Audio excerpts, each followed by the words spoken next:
We have apologies for our CEO, of course, who's away, and we're looking forward to his return next week. And thank you to General Manager Jarvis for stepping into the role and keeping things ticking over. Thank you very much. I'd like to now open the committee meeting with the Lord's Prayer. Our Father, who art in heaven, hallowed be thy name. Thy kingdom come, thy will be done on earth as it is in heaven. Give us this day our daily bread, and forgive us our trespasses, as we forgive those who trespass against us. And lead us not into temptation, but deliver us from evil. Amen. Okay. Councillor Duff, would you provide the recognition of traditional owners? Thank you. Thank you, Mr Mayor. I'd like to acknowledge country and the land where we meet this morning, the Waka Waka land, and acknowledge the elders both past, present and emerging. Thank you. Okay, are there any conflicts of interest to disclose today, councillors, in relation to the agenda? Feel free to let us know if there is throughout the course of the meeting. Otherwise, we'll move on. 5.1 minutes of the Budget Committee meeting held on the 10th of June. It's recommended that those minutes be received. Do we have a mover? Councillor Henson, seconded Councillor Potter. Speakers? We'll go to the vote. Those in favour? Carried unanimously. Thank you all. Okay, now the next item on the agenda is a notice of motion in relation to North Street Kingaroy curb and channelling. That's at 13.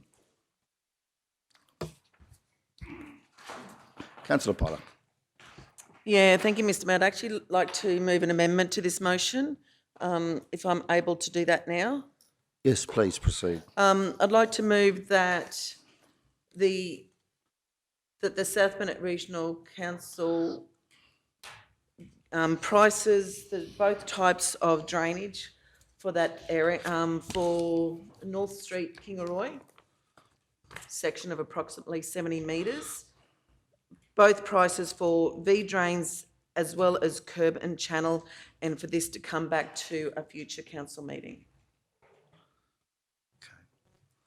Thank you, councillor. So, do we go back? So the South Burnett Regional Council obtains prices for both you could probably put in there for both V drain and curb and channel. Is it V drain? Yeah, that'll be suffice, yeah.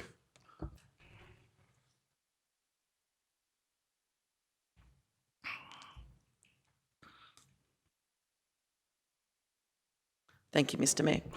Yeah, thank you. And we'll just have and a report be brought to the Acting General Manager. Can we bring that back to the July infrastructure? Is that sufficient time? Through you, Mayor. I'll do my best. My main design staff are actually on leave. Yeah. Yeah, okay. But we'll see if we can get something back, Mayor. Thanks very much. Yeah, happy with that, Councillor Potter. So, yeah, we'll take that as the actual motion, so we can actually take out the previous motion. If this one's resolved, we'll leave it there for the time being, though, Bree. So we'll take that as the motion. Do we have a seconder? Councillor Duff. Speakers, Councillor Potter. Yeah, Mr Mayor, after looking at this drainage the other day, I just don't know whether curb and channel is actually the right, because of the amount of water that does come in that area, I just don't know whether curb and channel would be sufficient for that amount of water, and I'm thinking a V drain that heads straight into that gully might be a better option. Thank you. Thank you, Councillor. Further speakers? No? Happy to go to the vote? Those in favour? Carried unanimously. Thank you all. Okay, we're up to 6.2, the final draft capital budget for 22-23. Now that is at page 14. Okay, so I think we'll hand over to our staff under your leadership. Thank you. Thank you, Acting CEO.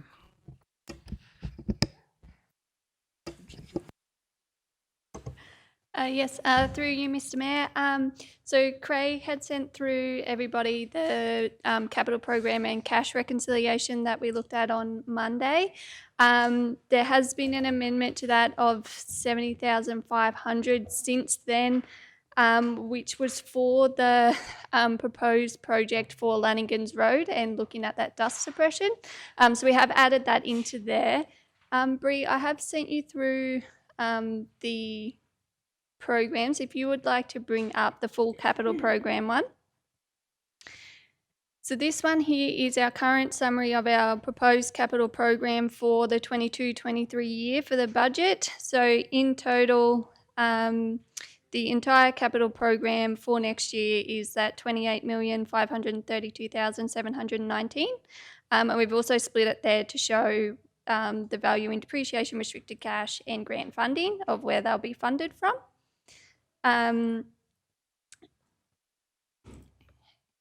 Bree, if you just bring up that cash reconciliation next. Yes. So again, this one here is what we were looking at. We've plugged all the figures in to show where our cash will basically, our cash position will look like, the movement based on the current program. So adding in that extra 70,000, our general operations cash movement for next year will be that $1.75 million, and that will come out of cash. So it's just basically if anyone has any questions based on additional information, and we can answer those. Open it up for discussion. Councillors. Councillor Duff. Thank you, Mr Mayor. Just on in the capital projects for works, there's a line item that is LRCI Phase 3, and it's got Bird Road, BIRD Road, 1.25 million. So I thought that we were still negotiating that particular project, and it's just listed as going ahead. So I'm not supportive of the project as it stands. Okay, can we get, have we got that sheet to bring up on screen, Bree? The LRCI program?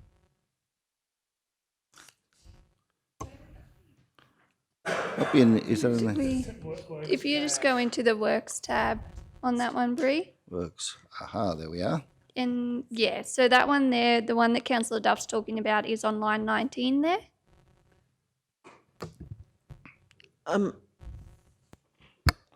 Councillor Potter. Excuse me, Mr Mayor, that actually should read Burt Road, not Bird Road. Edit that, Yep. thanks, Bree, yeah. Okay, just clarify. Okay, so the, I'm not sure what was our process was in terms of finalising the LRC allocations at this stage. I think there was still some more work to be done there. So perhaps we can flag that if we can, Kerry, at this stage. The recommendation is that the draft capital budget be endorsed and be presented for adoption at the meeting on the 8th of July. That gives us some time to do some more work on this. What is the thoughts of the committee? Is that something where we would like to see, perhaps we wanted to dedicate some time to a workshop to have a bit more of a closer look at this LRC allocation before we actually get to that point? I don't know that we'll have all the information at hand to discuss it fully today. Councillor Potter, your thoughts? Yeah, thank you, Mr Mayor. I do think we need to sit down and discuss this in more depth, because I know there's differing views around the table on this one. So I think this is something we definitely need to work on. Okay, so anything further, Councillor Shoemaker? Yes, I absolutely don't disagree that certainly we've had our road trip and our number of notes. For me, Burt Road is still an important project that needs to be discussed. So in terms of a workshop, I'm fully supportive of that. I'm just mindful that we're running out of time and different councillors' absences from different events. So I guess I'd be concerned about when we would actually do that, because we've actually had a lot of discussions about capital works programs and we've had a lot of workshops to date. So I guess we need a commitment from council to participate in that workshop, to be present, and yeah, it'll be a time, when could we possibly do that? We've got the ALGA conference next week, so Councillor Potter and I are out for 3 days, and the week after is the Civic Leaders Forum. And then we're running into early July, which I believe we're trying to adopt the budget by the 8th of July. So probably chasing some idea in terms of, can we do that today? Would you like to go into closed session now and to look at that information? Because I'm worried we're actually running out of time. Okay, well, we can certainly make a start today if that's the appetite, Acting General Manager. Yeah, through you, Mayor. I was of the belief, I think CEO Mark was going to organise something because it has to be put to bed before 30th of June. So that is correct, and we were actually hoping to do it. What's the date today? The 17th. I think the view was that we were hoping to do it by the end of next week, by the 24th. Was my understanding from memory, I think, wasn't it? But we have some absences next week. This is a matter, probably a matter for a meeting in its own right, because there's a lot of detail to go through, which I think was the intention after the bus trip, was to get back together and review all the detail. So I'm not sure what the diary is for next week. Can we get that up, perhaps, General Manager? Can we get the diary of meetings up for next week?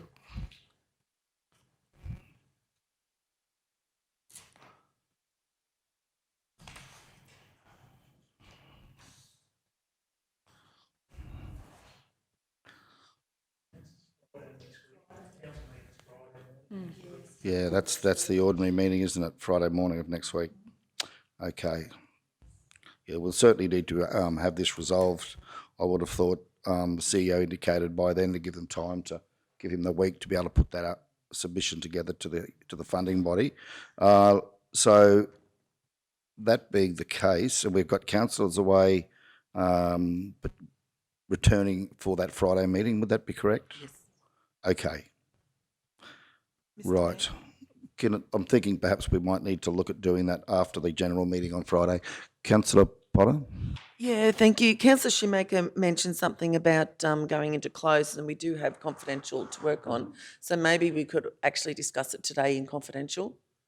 I'm just not sure if there's grounds under 254J to do that for this, unless someone can bring that to my attention as to what. I'm very reticent to go into confidential these days in terms of the Belcara reforms. We have to be really careful not to be stretching the boundaries of that 254J provision. So I guess we've got two options. We can either continue to work through it today. The madam's on the agenda now. We could put it to the back end of the meeting if we chose to do so that we can deal with some of these other items, then move into that, or we can put it back until next Friday and conduct a special budget meeting after the General Council meeting on Friday of next week. But happy to be guided by the group. Councillor Shoemaker. Yes, Mr. Mayor, certainly was not intending, of mentioning going into close to have this debate. Happy to have the debate and have the conversation now in open session, as it's an agenda item on the agenda. I was prepared for that debate. If you would like to have a specific workshop, then yes, my only concern about next Friday's General Council meeting is it's quite a large agenda. So up to you, but I'm happy to have the discussion now, prepared for the discussion.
would become, can we put it after 7.1? Is that okay?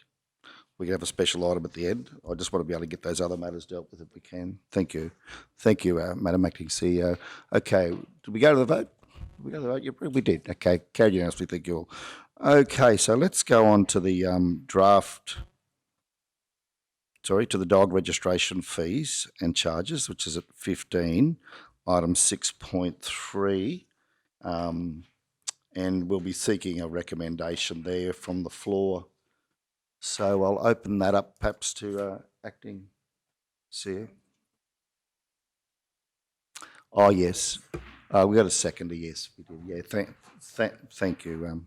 Okay, so dog registration fees and charges for 22-23. That is at page 15.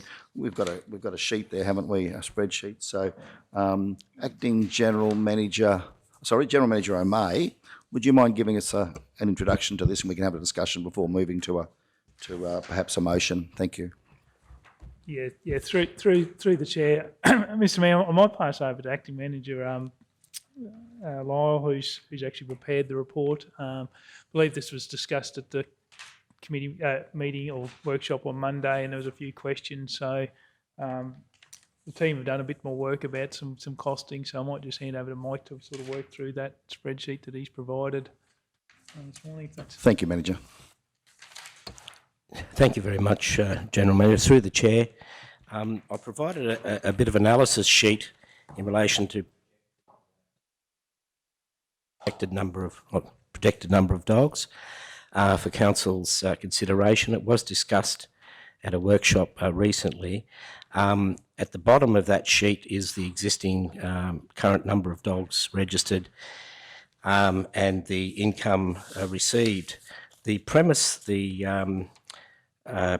of the report is relating to providing an equity across the area, and it was sort of considered that we could there's a possibility of including the rural residential area into the defined area.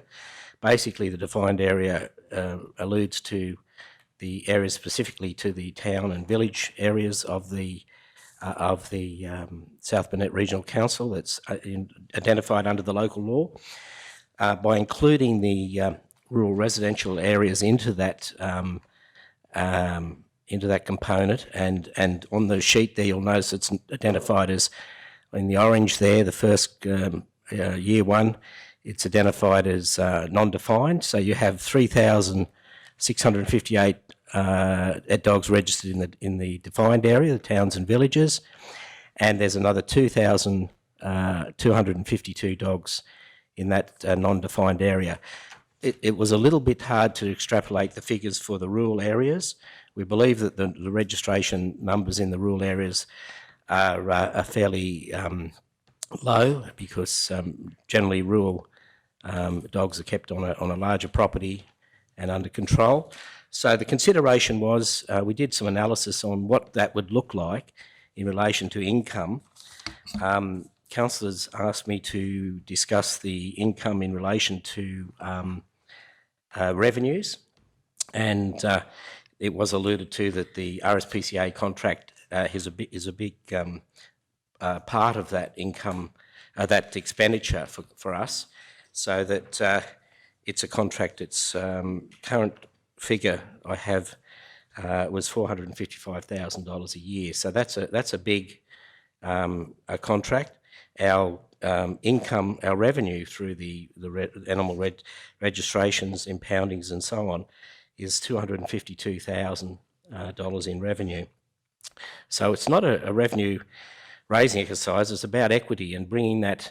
So what I was proposing to do, just an example, a dog that's registered in a defined area currently attracts a fee of $33. A dog registered in a rural area is attracting a fee of $10. So to even that out, to raise that to an equitable level, I propose that we have introduce a fee of $30 across the board for rural residential, properties identified as rural residential under the planning scheme, and properties identified as defined under the township areas, and that would bring about a equality in relation to those those properties.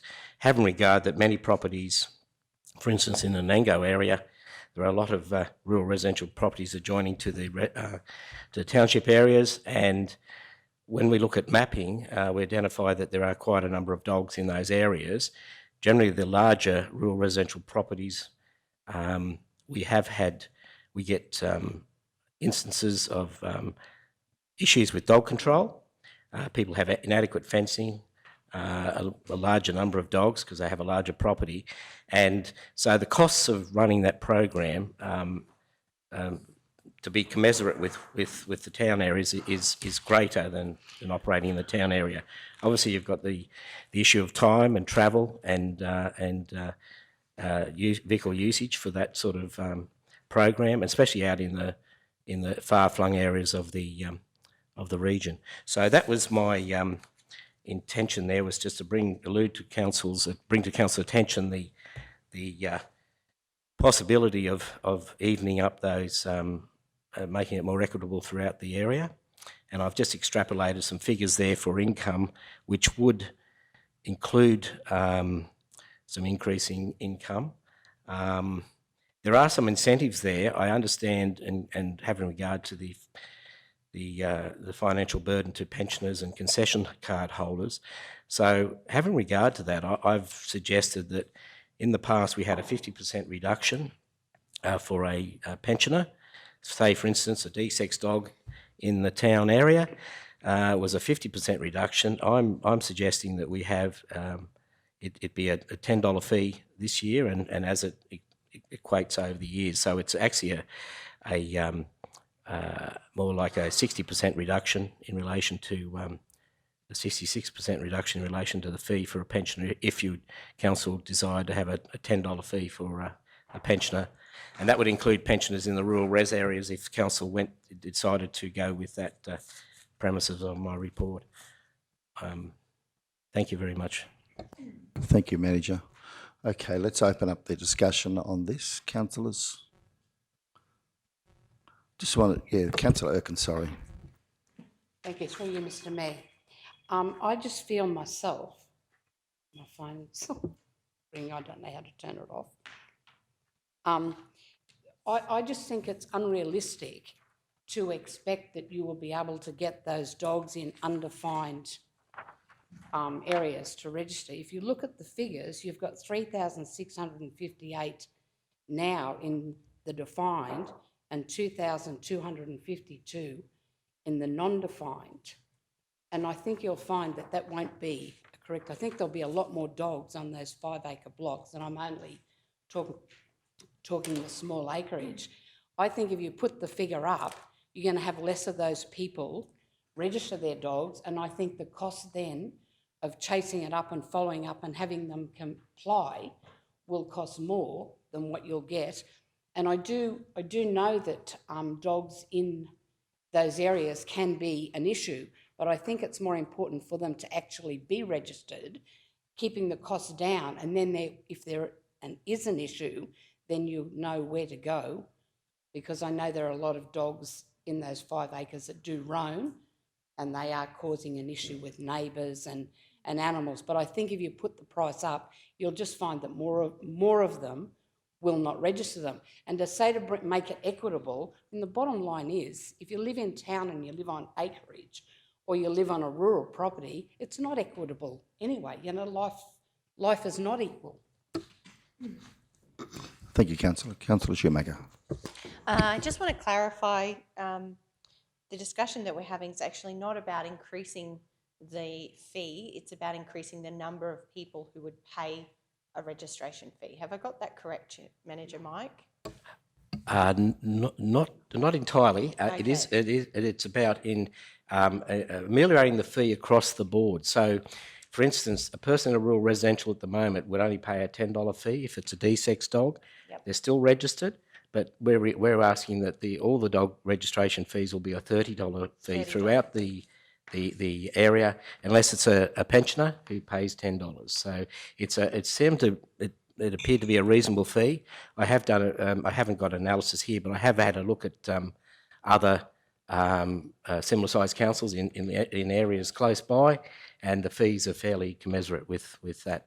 Actually, other councils are some are higher and so on, but fairly commensurate with that fee. So, just, thinking, reading over the report and the information provided here, I think, to be honest, this is about the responsible management of animals in our region. And what we're talking about here is sharing the costs of the responsible management of animals across our region. Certainly in my division here in Kingaroy, I've got a number of rural residential properties that back right up against their 1 acre lots that are right against the urban footprint and essentially included in the urban sort of fringe. And just thinking about the inquiries, complaints, conversations I've had with residents about dogs, the dog issues in those areas are no different to the dog issues experienced in the urban area. If not, they can actually be worse because people tend to have more dogs when you've got more space. So my thinking is the management of animals is that contract charge of $455,000. That doesn't include what we actually spend on our own compliance officer and the work that we do in that regard. For me, this is just something where we've got to look at the facts here. We're talking about, at the moment, our current revenue was $252,000 for the year. That's not going to cover the cost of managing animals in the region. So we're going to have to look at this seriously. I think the proposal put forward is fair and equitable. I think that everybody must contribute to the costs of managing dogs. I like the idea of just a standard $10 fee for all pensioners. I think that's brilliant and very suitable.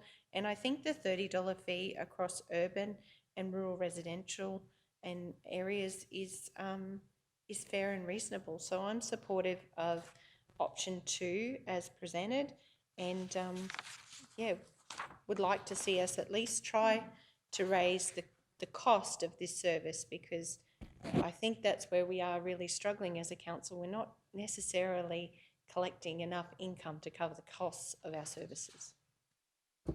Okay, further speakers? Councillor Duff. Now, just a question through you, and Mr. Mayor. Just wanted to know, so would then the defined area then include rural residential? So you just change it all to, so residential and rural residential would all be in the defined area, and then the rest of it would be outside the defined area, which would be just the rural zoning, and then and then you've got a fee for the rural categories separately. Yes, councillor, that would be the intention. Initially, we'd call it in the fees and charge to be defined plus rural residential under the planning scheme, because the defined area is indicated in the local law, and we want to change the local law. At the moment, we're looking at there is in relation to we need to review the local laws, and the consideration is that we review all the local laws at once, but so we don't have to change the local law. We just call it defined plus rural residential, and yes, outside in the rural areas would stay at the existing fee. Thank you, Manager. Further speakers? Councillor Jones. Thanks, Mayor. Through you. So I guess the proposals there, we can see that the existing fee is $170 for an entire dog. You're proposing to bring them down to 100. You're nearly cutting these fees in half. The comment's been made. We have a shortfall in this area of being sustainable. We're not covering the cost of what it costs to run this or look after it. We know we've got an enormous... So my question is, if we're falling short of being sustainable in this unit of council, where does the extra cash come from to cover the shortfall to continue this service?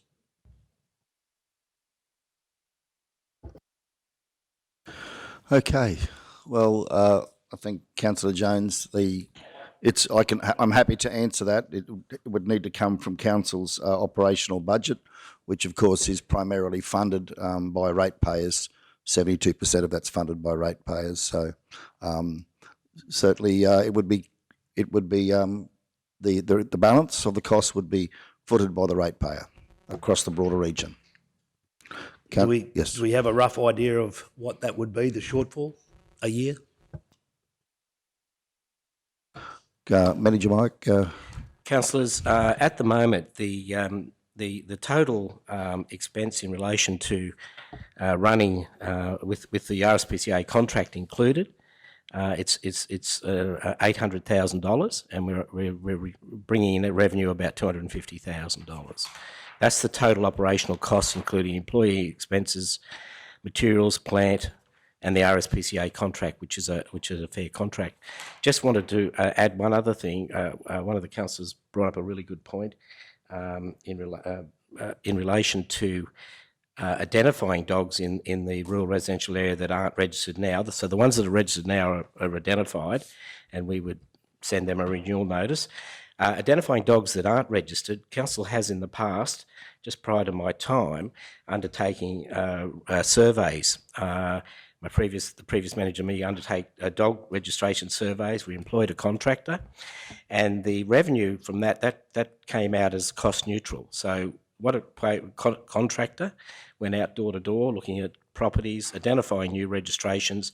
The registration income from that was cost neutral, so it added the number of registrations to our bank, and that was a service. We discontinued that with COVID because of the obviously risk there. So I just wanted to add that. we'll stay with you, Councillor Jones. There we go. Yeah, thank you, Mayor, through you. So on my quick calculations, that's about $100,000 shortfall that'll come out of our operational budget. And in reference to, that's exclude. If we take out the $450,000 that we have to give to the RSPCA for running this complex, and we're all hoping that we can get that reduced when this current contract expires. But I think we've got more hope of flying to the moon than RSPCA reducing those fees. But so we're on a rough $100,000, excluding the $455,000. So that's a shortfall to the ratepayers. We're reducing these fees by half. And in reference to a comment that was made that if we put the fees up, there'll be less dogs registered. I'll guarantee you, if you drop the fees to $5, the same amount of dogs will be unregistered, there'll be no change. These people that don't register dogs won't register dogs whether you give them $1, $2 or whatever fees. So this is, we've been through this budget process. We're trying to save $5 here, $5 there. This, to me, is giving away money. So we do need to look at this very carefully and be cautious of the fact, we've got people doing it tough out there. Have a look around at what the rest of these councils are doing. We always want to compare with councils. Look at what their rates and their budgets are coming down. Pay some attention to what's happening, and we can't afford to we can be the kindest council in Australia, but is it the right thing to do for our region moving forward? We'll go to Councillor Potter, and then I think Councillor Henson had his light on. We'll come back to you, Councillor Erkins. So, Councillor Potter, thank you. Yeah, thank you, Mr Mayor. Look, I've had a look at these, and I do think that this is probably our best option. You're in town, I think we're already paying something like $33 for a dog registration fee. So someone who actually lives in town now will pay, at the moment, $30 according to this particular one. But I do want to bring up that, to have towns like, you've got little towns like Memorandie that only pay the non-defined, they pay the lower amount. The Memorandie is in the township is in the defined area. They never used to be. I only say that because my daughter used to live there and get a reduced rate for her dog when she was living there, and dare I say I was quite annoyed. But I just think that this is more fair for the whole community, and the prices, when you look at them, they're actually really reasonable. The registration fees actually have gone down. So look, I think this is a great outcome to bring more in the budget in this area to try and help with the amount of money we spend. I think we have to. Councillor Henson. Thank you. Through you, Mr Mayor. Yes, well, I'm pretty sure everyone knows my feelings of dogs in this chamber. we had this discussion last year where fees were reduced 50% in certain categories, and here we are having the same discussion again. There's a major problem with dogs in our region, and I think anything that council can do to encourage people, and I think, as Councillor Jones has alluded to, by putting prices down, sometimes encourages people to think instead of having one dog, we'll have 2 dogs, or 3 dogs, or 4 dogs. And it's very frustrating for people that might be in our town areas to have rural residential or field, further afield, not paying through the fence the same as what they're paying. So I think across the board, yeah, this is it. And if we look at year 2 and year 3 projections, I think that's just a given. That's just what's got to happen. So, yeah, there's certainly a lot of work to do in this space. And again, it comes back to how much more do we expect our ratepayers to carry some of these services that we're trying to fulfil here? Like, yeah, I think, it's a good start, and there's a lot of work going into this, Manager Lyle, and I appreciate your work done on it, that's for sure. And as Councillor Duff touched on there just a time ago, the working dogs are a totally different scenario, even though, and I don't think many people are aware in the rural sector that there is a fee, and I don't think many are aware that $9 fee gets their dog a tag that certainly would protect their dog in some shape or form from our poundsmen if they happened to be seen in the wrong place at the wrong time. So, and as you see by the figures there's 3. The working dog category is not a category that can be policed unlike the others, and I think we have a great opportunity here to make this a little bit fair and equitable across the board. Even though the numbers don't stack up, RSPCA, we can have that conversation as long as we like. With Councillor Jones, I think our ticket to the moon would be far in front of that cost being reduced. And we're talking animals here, and we're talking people's loved animals and pets, and I said it last year and I'll say it again. I think if you care enough for your dogs, you will pay the prices imposed and the fees imposed to make sure that they do comply and they are registered. Thank you, Councillor Henson. Can I just confirm, Manager Lyle, that at the moment, defined areas, 2 dogs per property is the allowable limit. And then if you go into a rural residential area, just in terms, what's our policy around that?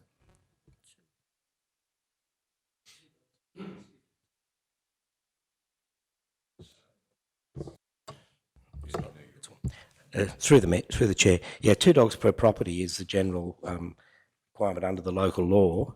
In larger areas, they can apply for extra dogs on properties under the local law. So the 5-acre blocks that Councillor Erkin spoke about, are they restricted to 2 dogs as well? Do we know? They are. Okay, just want to clarify that. So yeah, while there might be incentive to have more dogs, if it's cheaper, you're still limited to 2 dogs though. Just want to clarify that, particularly for anyone watching. Limit of 2 dogs. We'll go to Councillor Erkins now, then back to Councillor Potter. Thank you. Through you, Mr Mayor, I still looking at the figures between dogs in defined areas is 3,658, is that correct? And the dogs in non-defined are 2,252. So that's the dogs that you know about. And, I would argue that, I believe there are a lot more dogs on acreage than there are. And as to having somebody go and check, most people now do not have their gates open. So it's not that easy to get in and check to see whether people on acreage have got animals. Most people, do keep their dogs locked up if they're not there and their front gate's shut, so it's not easy to get in and check. But to just come back to something that Councillor Henson said about if somebody loves their dog and they'll pay whatever, people do pay whatever they need to, but a lot in our community are doing it extremely tough and they do love their animals, and to put the extra charge on them if they're living on acreage, I think is pretty tough, because they do have a lot of extra things. You know, we're putting prices up on lots of other things. Everybody knows that power's going up, that food's going up, that fuel's going up. And I just think to be targeting people who have these animals on acreage is pretty tough, because most of the ones that I know are also doing it pretty tough. And as I said, to say it's equitable, I mean, we've just been out driving some of these roads that people on acreage are travelling on.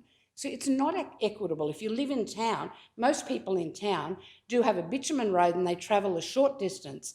If you live out of town, you're probably travelling between, 5 and 25 kilometres to get home, the added fuel, so that the costs are a lot dearer. But I do also think, I'll come back to the fact that I think if you put the price up for the dogs on acreage, I think it's a false economy, because I think it will just discourage people who are doing it tough to register their dogs. Yeah, I suppose that, part of the argument is too that if you drop the fee from $66 for people in town to $30, they may then incentivise them to have 2 dogs, not 1, to pick up Councillor Henson's point. We don't want more dogs in the township area. I wouldn't have thought we do. Can I just ask for one thing here? From a finance point of view, Manager Lyle, do you have that spreadsheet that we've got in front of us on the screen? Does someone have that spreadsheet on the screen? Do we have it at hand? Are we able to? No, we don't. I mean, I don't expect it to go up on the screen here, but do you have it on your computer? Yes. This spreadsheet. If one was to, and look, I'm being a bit controversial here, so please bear with me, but I'm just conscious of the fact that $850,000, I think $800,000 is the cost to provide dog services. We recover 250. We'll recover 257 under the model, the option 2 model that's been presented here. If we were to take the current fees and apply them to the rural residential areas, so for example, take the blue column and copy that into the first orange column. Can you just entertain me here for a minute? What would then the total revenue look like?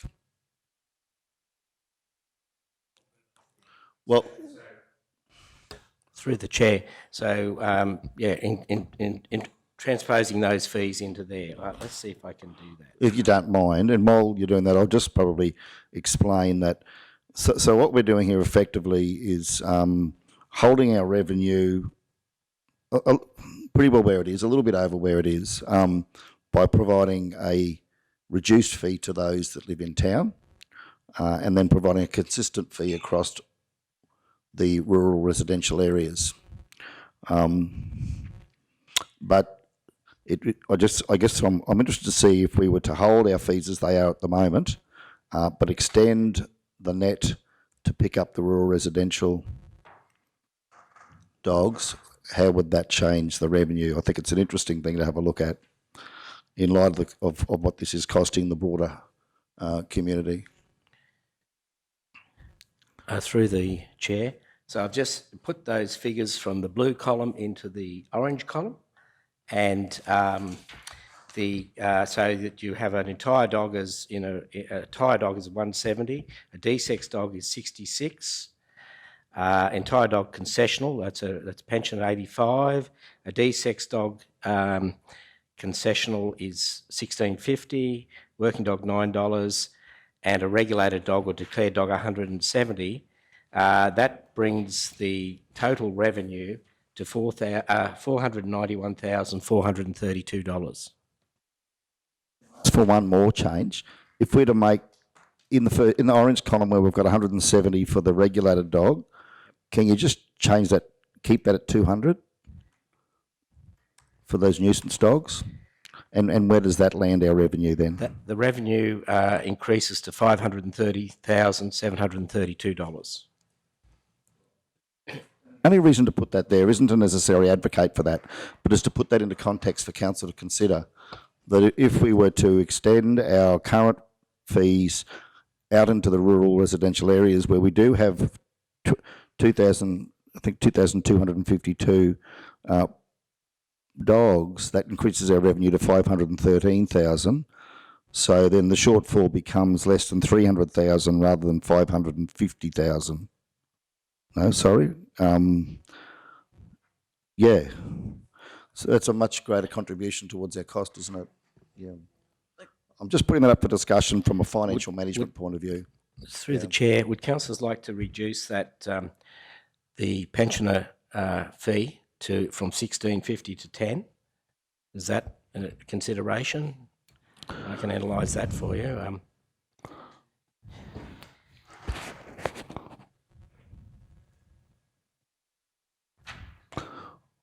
Well, it's based on currently 50%, isn't it? Through the chair, that's 50% of the $33. That's correct.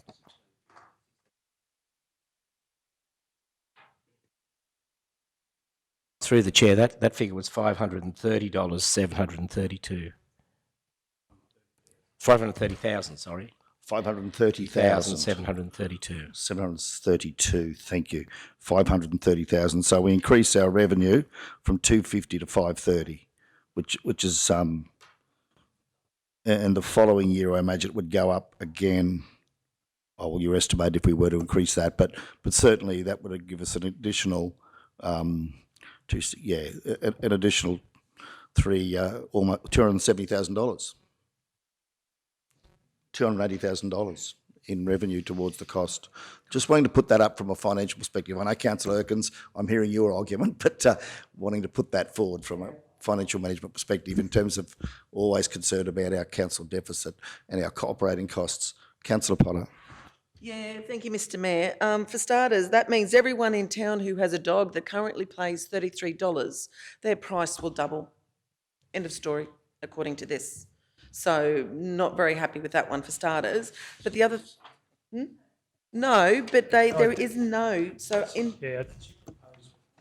Yes, that's the proposed one, but in the one up here, there is no, because down in the original, in the one we pay now, you tell me what my dog registration fees for having one dog in town, at the moment I pay 33, what will I now pay if we do it this way? Yeah, Mr Mayor.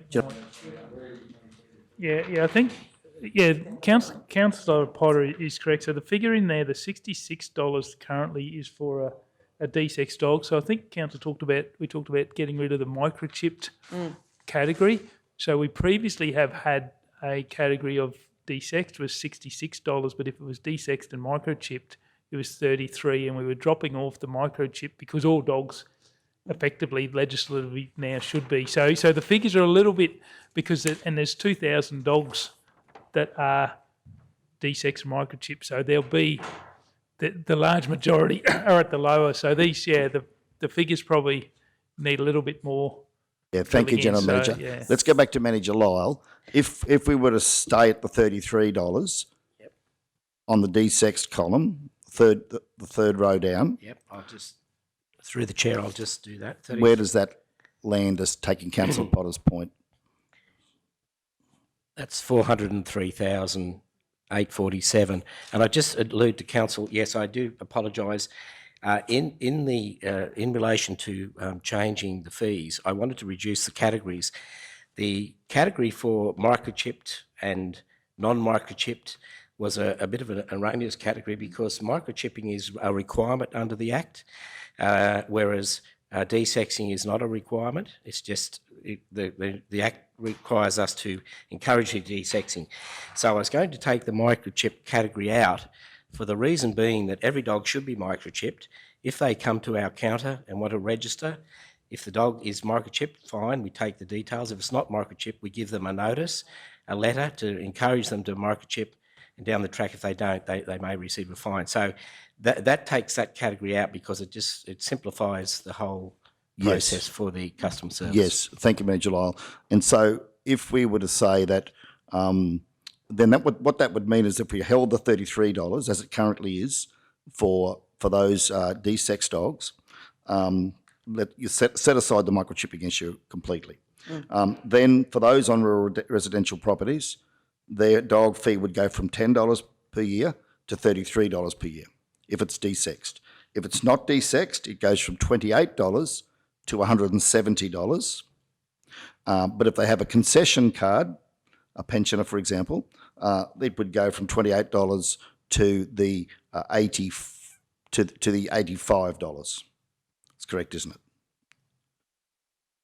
it? Yeah, I'm pretty sure I've got that correct. Yeah.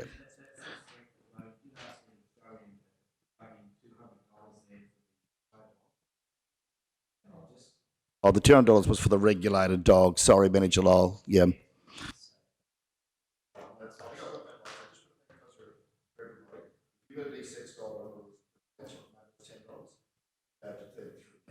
Yep.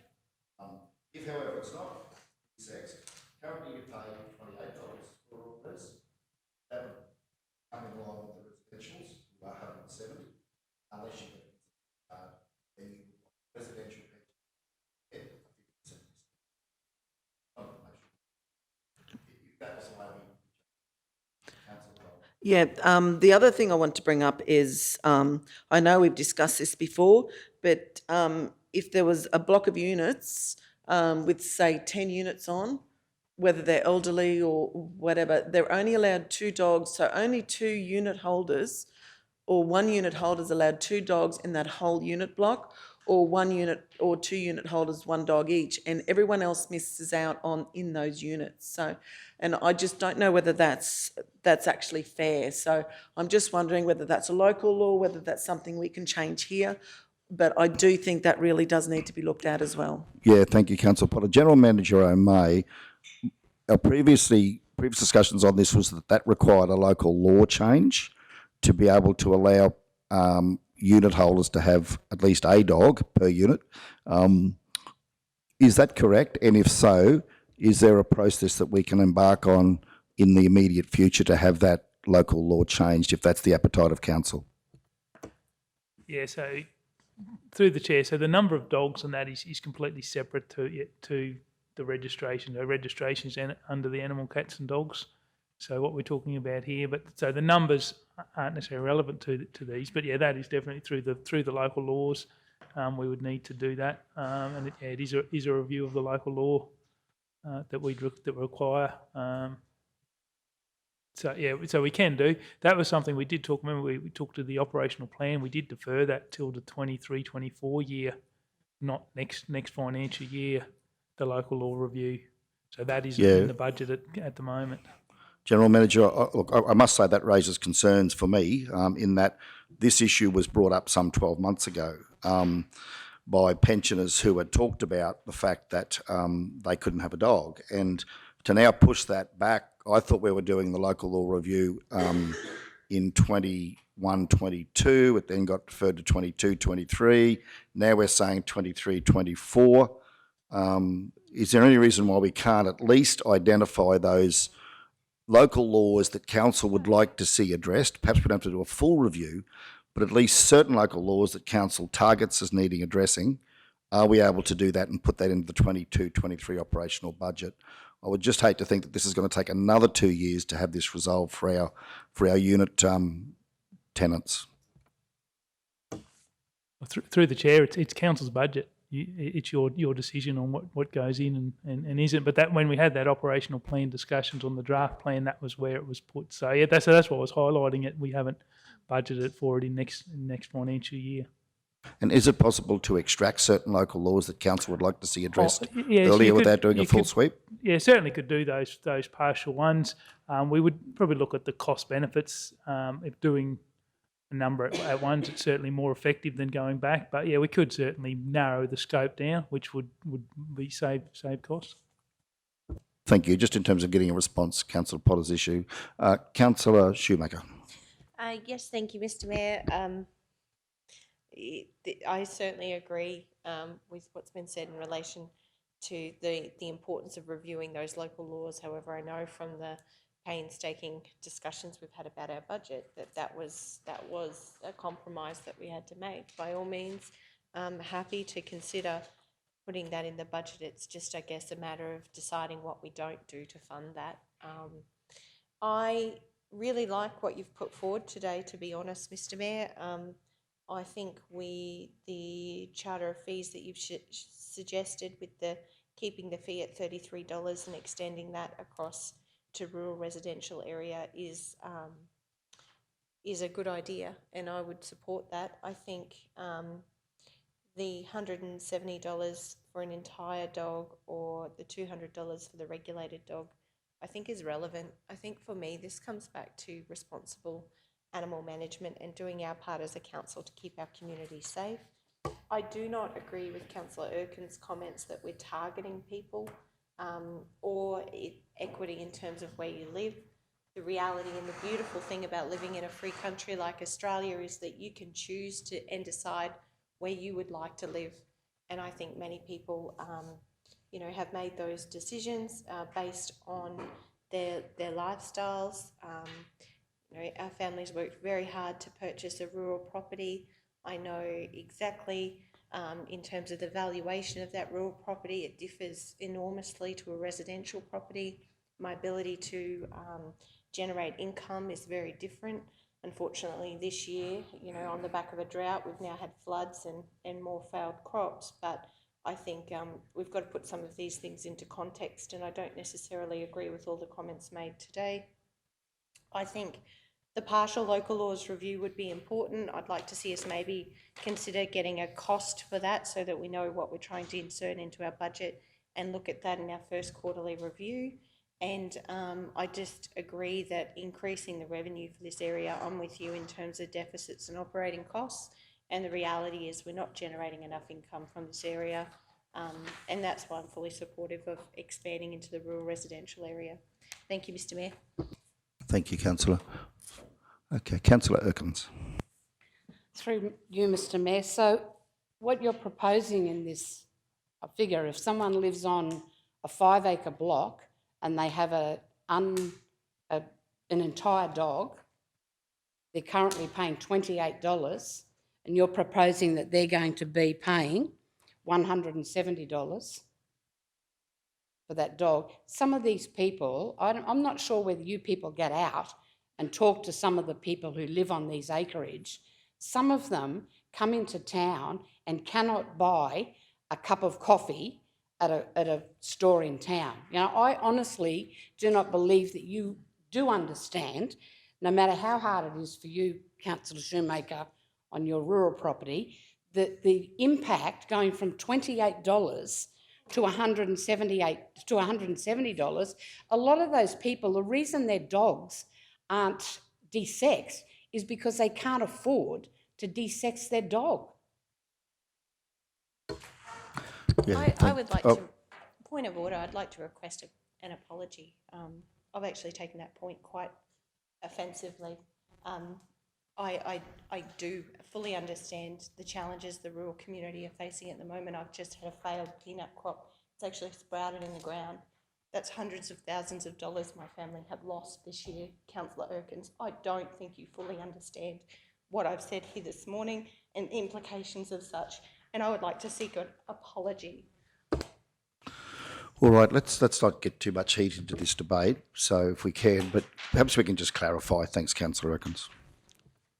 Councillor Shoemaker, what I'm talking about is people who live on 5 acres. I don't think you can compare someone who lives on 5 acres and struggles with someone who's on a rural property. That was the point that I was making.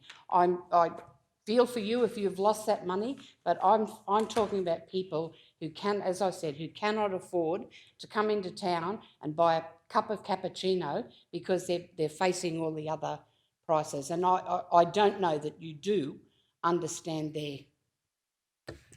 And look, I really was just putting that forward to be able to, no, let's perhaps not, councillors, let's not, let's not beat ourselves up over this, council. Look, really what I was doing there was just putting that forward to be able to, councillor, please, to be able to demonstrate the impact on the revenue that we can generate. So it's not necessarily a proposal. I was putting that forward so that we could have this discussion. I think it's important as part of our due diligence that we have these discussions to look at, well, what is the effect on our income if we do look at that third option? And that's really all I was doing. So look, it is out there for, as always, for the majority of the committee to make a decision here as to what we're looking to recommend. There are effectively, as we've got at the table now, potentially 3 options. And we need to basically think about which is the best recommendation for those three options. So, General Manager O'May, I'm going to go around the table then, but General Manager O'May. Mr Mayor, can I request the council maybe potentially lay this on the table and give us, if we could go away during the morning tea break and could redo a spreadsheet demonstrating all of the current categories and what changes would be. So if we changed it from the 33 to the 30. So yeah, I've just been working on another spreadsheet. I'd like to look at the team and just maybe present it in a different way for council, so you could see the impact and the changes from the 28 to the 170, how many people that affects and that. So just a suggestion if council. I think that would be valuable. Thank you, General Manager, to be able to give us put a bit of context around this in terms of how many property or how many dog owners it would affect, how many dogs it would affect, I suppose. So that'd be appreciated. So.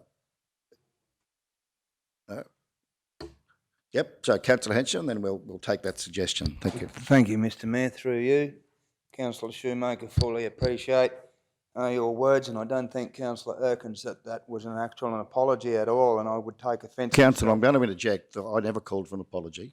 It was my role to call for the apology. I didn't see the apology being warranted. I don't want us to get into personalising this. Can we focus on the issue now, please? Let's focus on the issue, councillors. With all due respect, Mr Mayor, that was targeted between the rural people and the people on the 5 acre lots.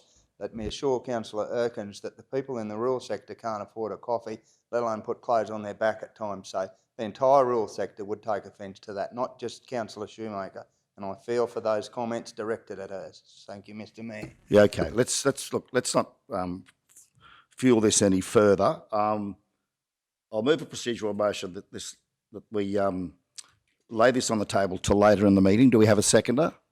Councillor Duff. Those in favour? Carried unanimously. Thank you all. We'll come back to it. Give you some time to have a look at that. Thank you, General Manager. That'll be appreciated. Okay, now we are now up to the waste collection services contract with relation to recycling. Now, we've had some discussions with our senior management that in light of some of the things that are happening in the recycling field, particularly with our sister council at Cherbourg, that we should look to take this into confidential because there are matters unresolved there. So I'd like to now move that item 6.4, waste collection services contract recycling extension, be moved to the end of the agenda and dealt with in the confidential section, given council is satisfied that pursuant to section 254J of the Local Government Regulation 2012, the information to be received, discussed or considered in relation to this agenda item is under item G, relating to a commercial matter involving local government for which a public discussion would be likely to prejudice the interests of the local government. Do we have a seconder? Councillor Henshaw. Those in favour? Carried unanimously. Thank you all. Bree will now move that into item 7, confidential, if we could. Thank you. Okay, let's deal with 6.5 before morning tea, applying for bonds for the relocation of homes, and that's at 22. Madam Acting CEO, who shall lead us on this one? Manager? Yep, Manager Lyle, thank you. Through the chair, thank you, Mr Mayor. We've had discussion in a workshop in relation to the applying for bonds for homes.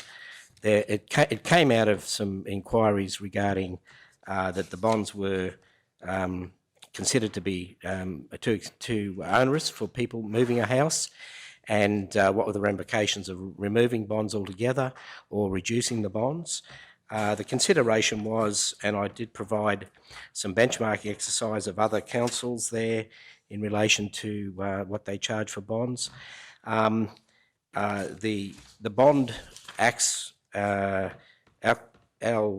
report there identifies that the bond acts as a incentive for the person who removes the house to complete the house.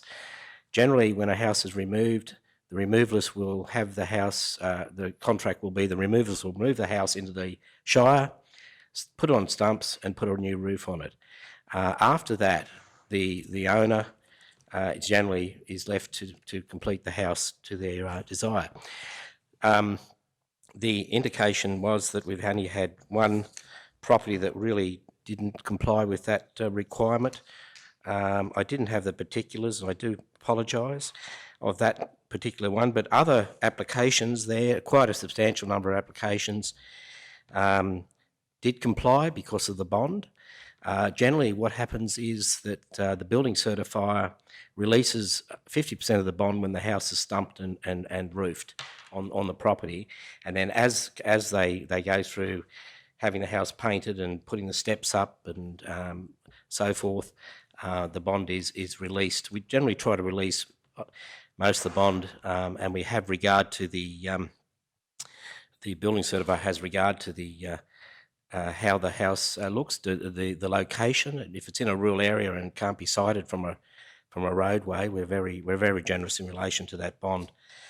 The consideration was that the bond could be reduced to 50% for the next 12 months to allow to give a bit more consideration.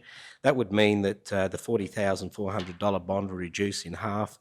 And once they move the building onto the premises, that would probably be equate to a $10,000 bond. So that's the premise of it. There was a couple of other options there, or the other option was a 25% discount. The recommendation was for a 50% discount on bonds for a 12-month period, and the matter to be reviewed at the expiration of that 12-month period.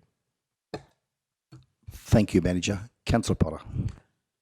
Yeah, thank you, Mr Mayor. I actually think this is extremely reasonable, option 3 with the 50% discount for 12 months, but I'd actually like to review that at the end of the 12 months and see where it's at, see how many people have taken us up on that option, because especially after the forum that's coming up, the Housing and Homelessness Forum with Councillor Shoemaker and myself and CTC and all those involved, I think, I think we need to review that then at the end of 12 months.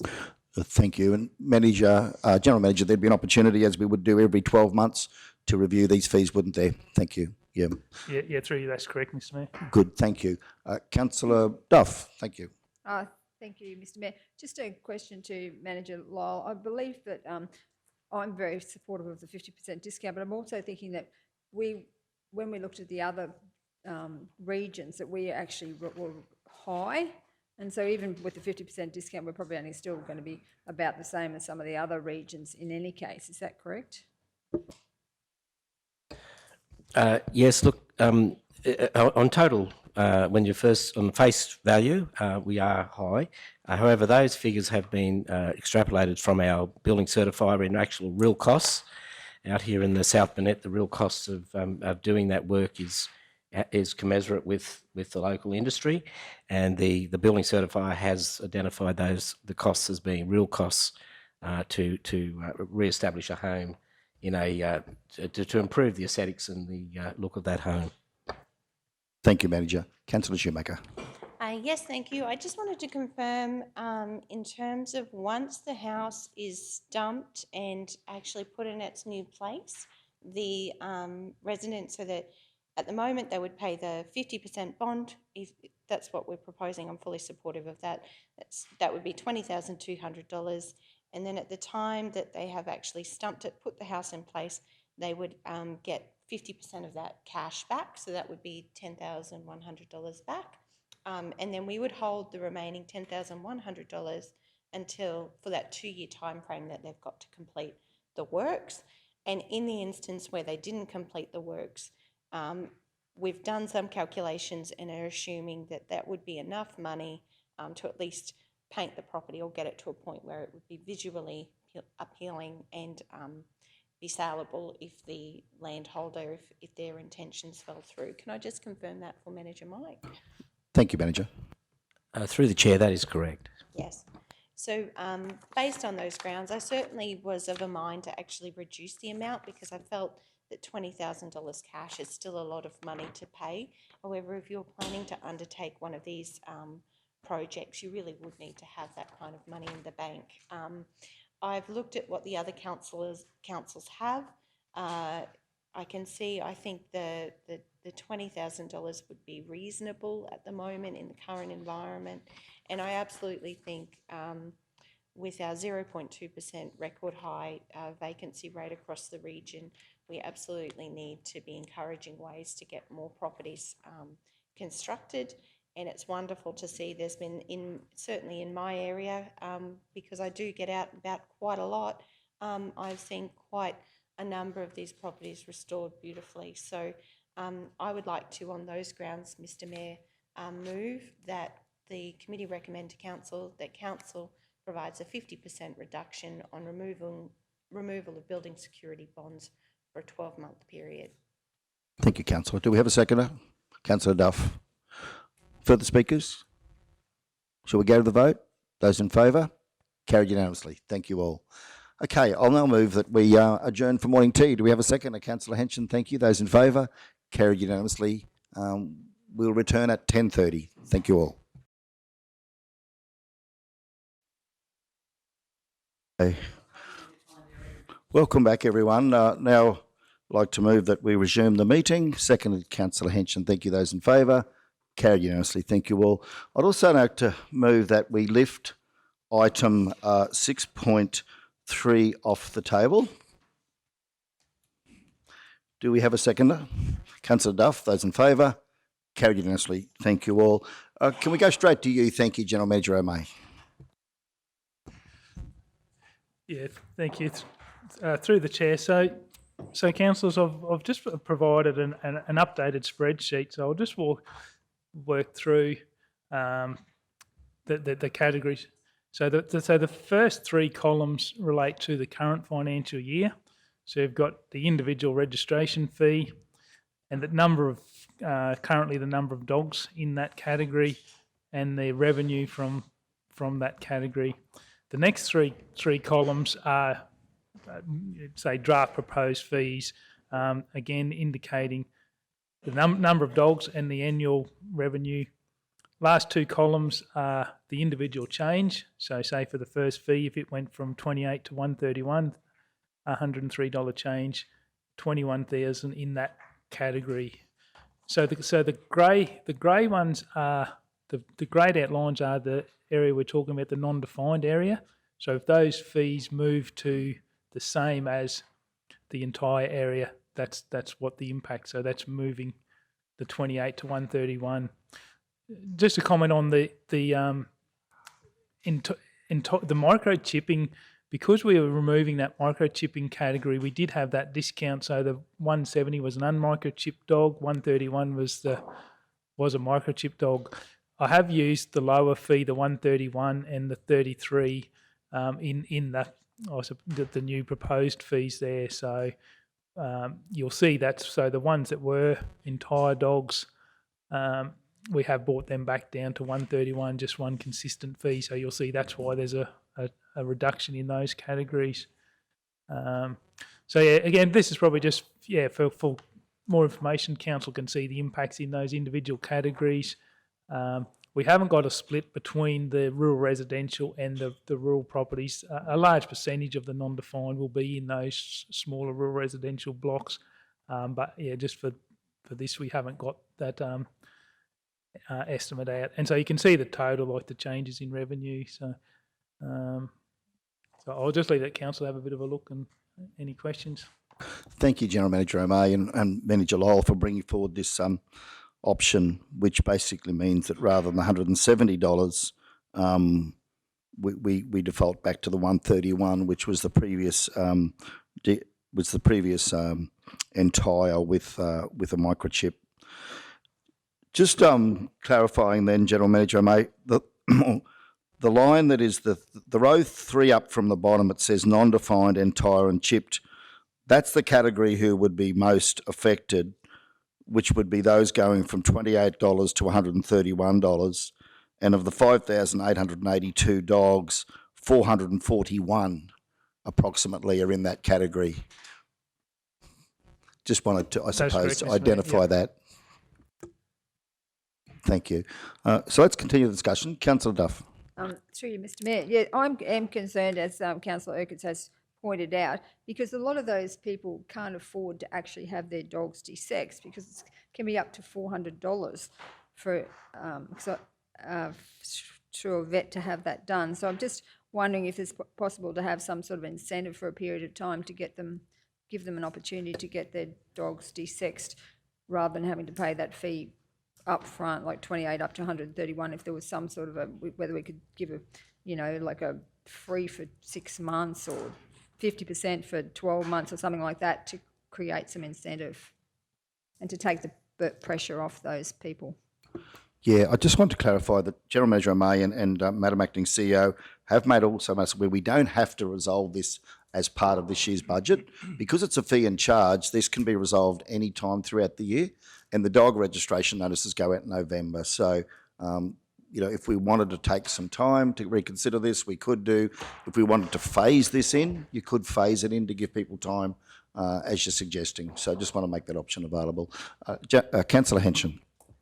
Thank you, Mr Mayor. That's an exact repeat of what Councillor Duff said this time last year.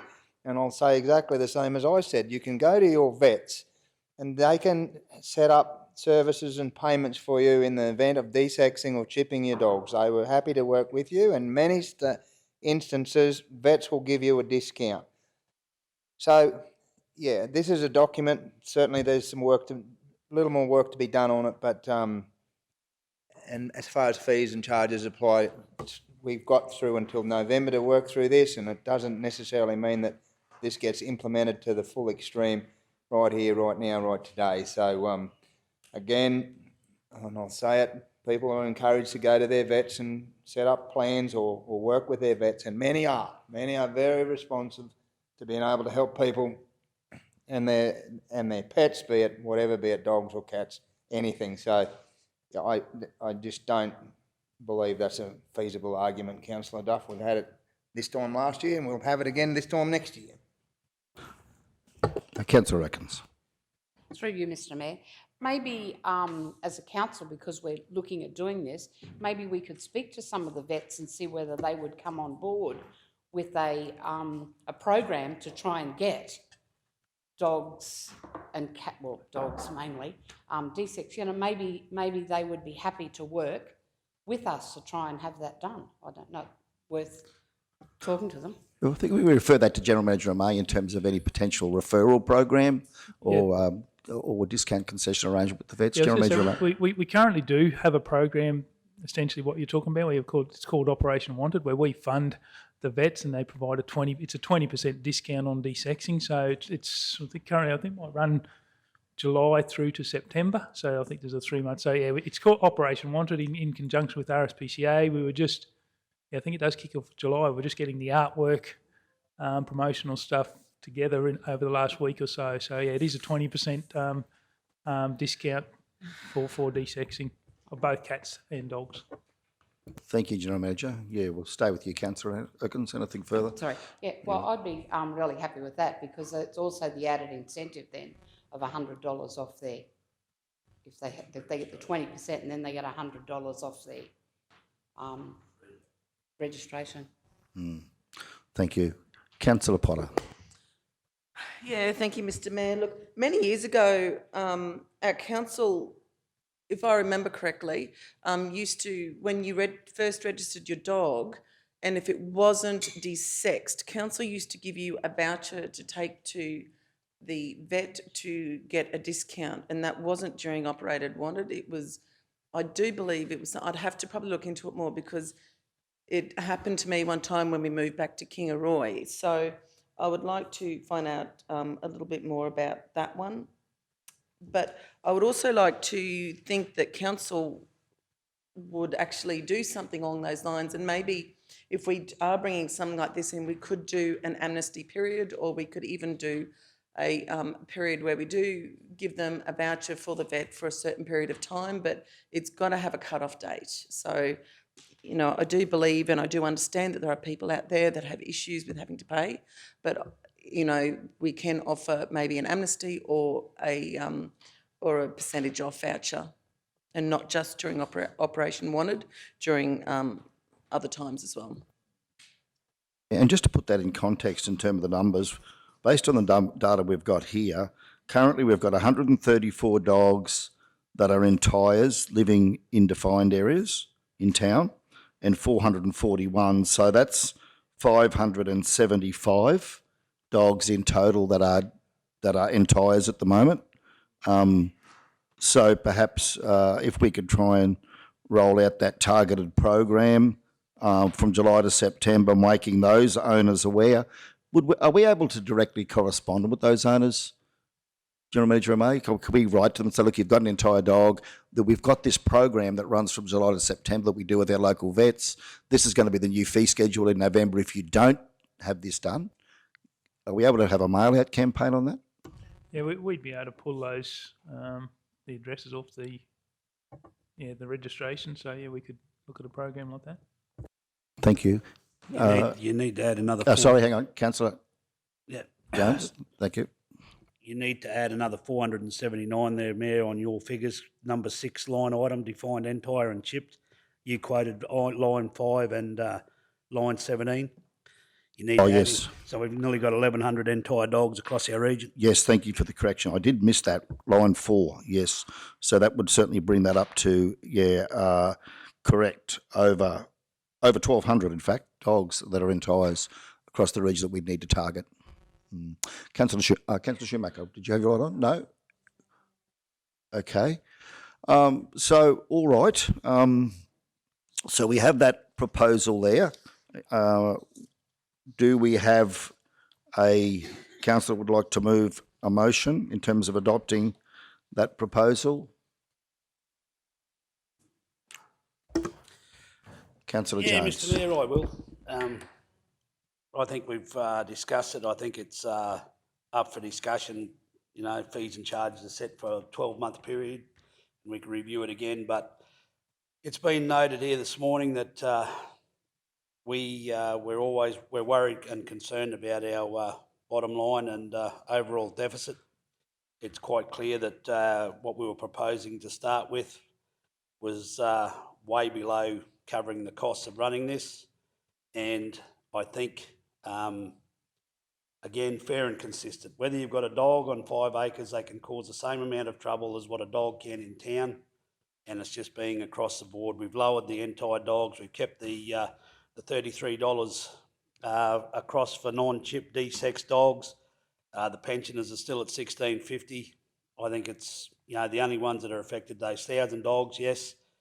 But if you live on a 5-acre block, that's where you choose to live. If you live in town on 800 square metres, that's where you choose to live. The dogs can create the same amount of problems whether they're in town or out in the rural residential area. So I'd like to move a motion that the revised figures that we have here be recommended to council for the setting of the budget for 22-23.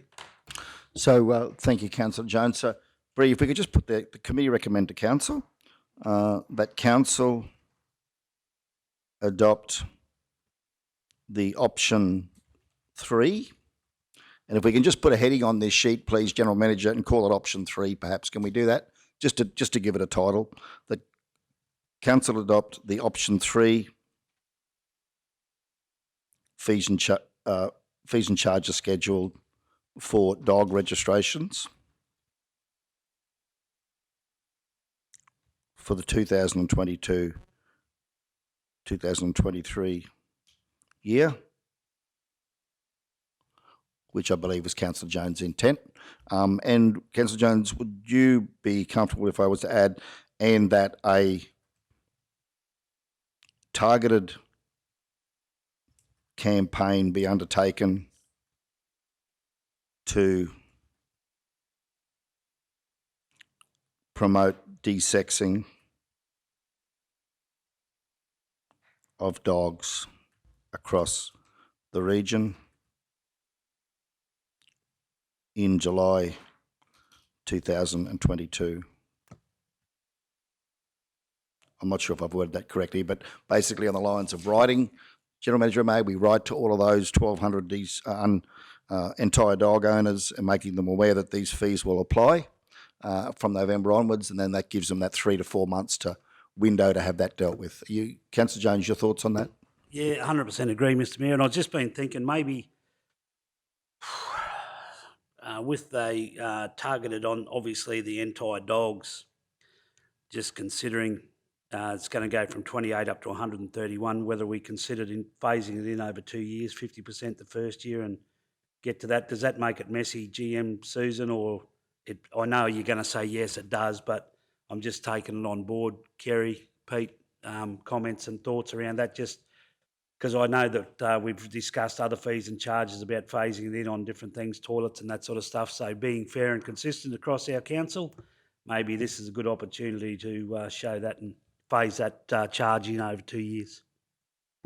Yeah, and just to, I suppose, point out that that would only apply, correct me if I'm wrong here, General Manager O'May, to those non-defined areas. The defined areas are already paying the 131, so it's only going to be those 441 dogs to which we would apply that phase in, if that's the way council wanted to go. The mechanics of that, Madam Acting CEO, in terms of the rating or the levying of the General Manager O'May in terms of the issuing of the notices? Through Mr. Mayor, the mechanics would be simply is not to increase them to the 131. So you would just set the fee at a lower fee for this year and then look at matching it up to next year. So instead of, so that for those categories, it would be just, we would set the fee at whatever, at 75, whatever that, or $60, whatever, yeah.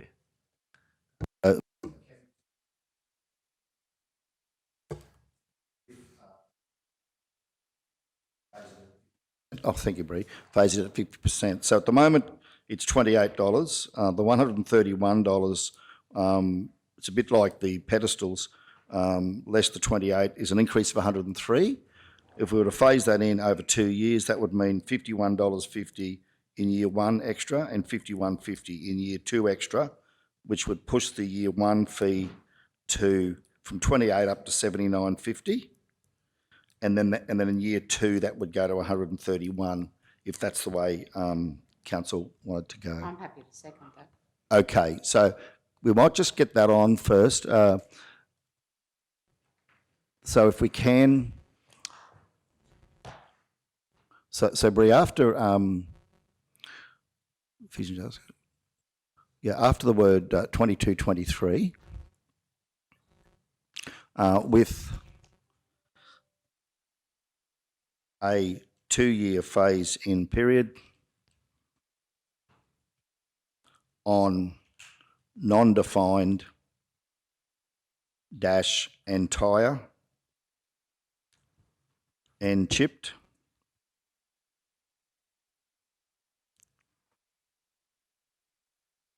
such that in year one, the fee to be set at $79.50 and in year two to be set at $131.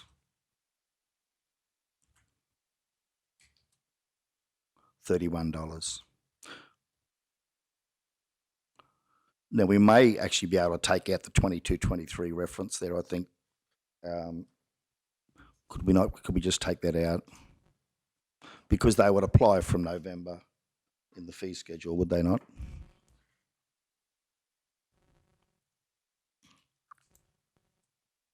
General Manager O'May, if we take out reference to the financial year, because that would be effective from the date of adoption for the date of resolution. So if this was resolved at the next ordinary meeting, then that would be the case, yeah?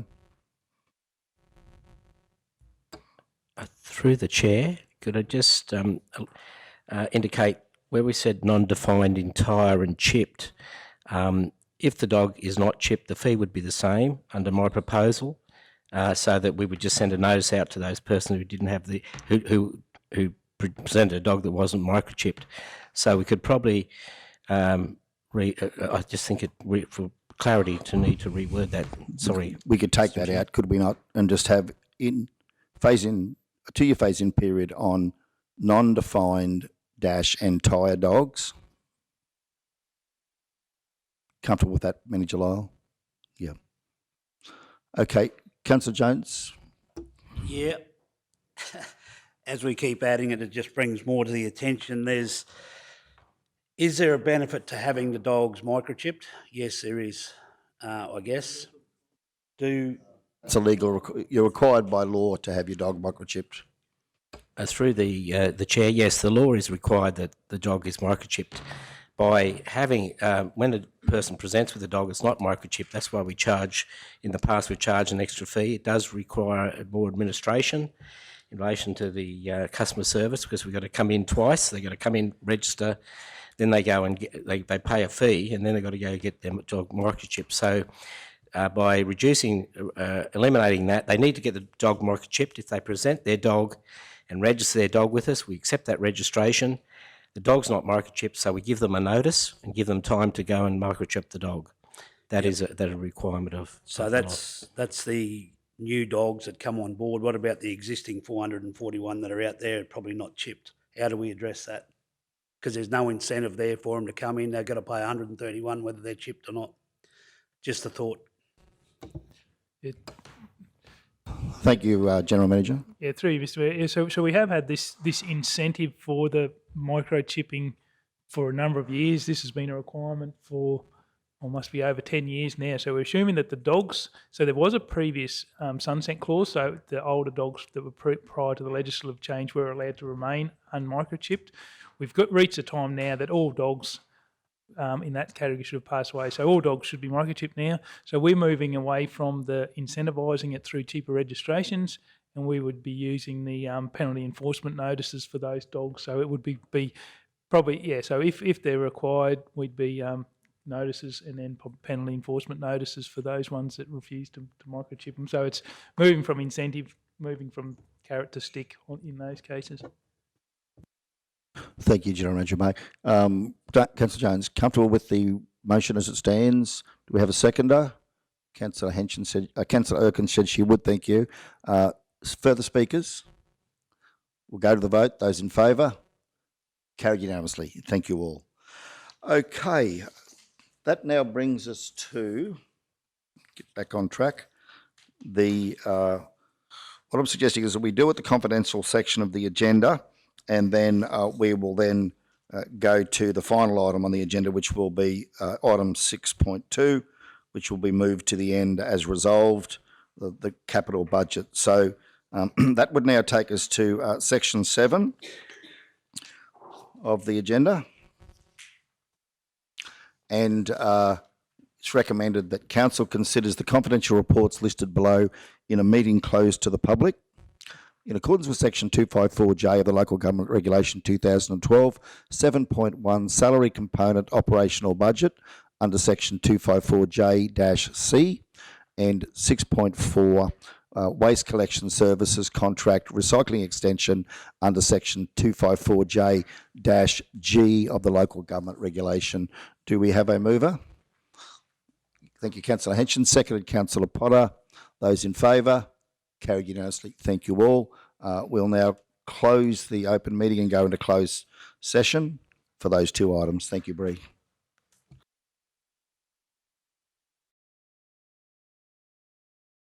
Okay, welcome back into open council committee meeting, everybody. The first item on the agenda is the salary component operational budget, where it's recommended that the committee recommend to council that the committee receive the salary component for the proposed 22-23 draft budget and provide guidance for inclusion in the continued preparation of the full South Burnett Regional Council 22-23 annual budget as presented, with such to be reviewed at the end of the first quarter. Do we have a mover? Councillor Duff, seconded Councillor Potter. Speakers to the vote. Those in favour? Carried unanimously. Thank you all. The next item on the agenda is the item in relation to waste collection services contracts and recycling extension. And we have, I think, Councillor Jones to you. Thank you. Procedural motion, Mr Mayor, that this lay on the table to receive further information until the 8th of July budget meeting. Thank you, Councillor Jones. We have that. Do we have a seconder? Councillor Potter. We'll go straight to the vote. Those in favour? Those in favour? Show of hands. Yep. Okay. Those against? Okay. Councillor Shoemaker against. We've got all other councillors in favour there. Thanks, Bree. Okay. The final meeting item that we move to the end of the meeting is the draft capital budget for 22-23 at page 14. Thank you for joining us, Manager Searle.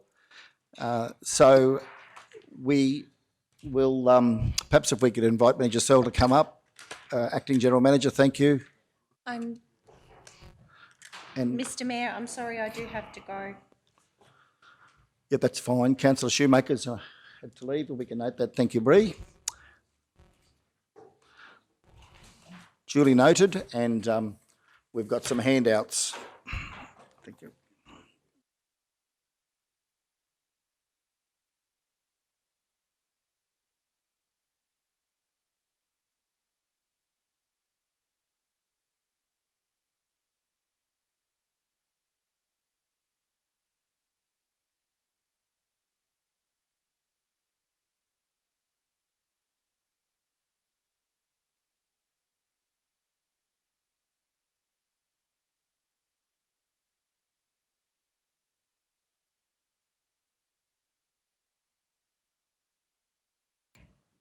So committee, just first thing, we have a summary of the capital budget 22-23 as presented by our Manager of Finance, which is on that landscape sheet there, which shows that there's a total projected budget of $28,532,000 across all departments, funded by $15.2 million from depreciation, restricted cash of 3.2 and 10.059 from grant funding, which would include the LRCI funding.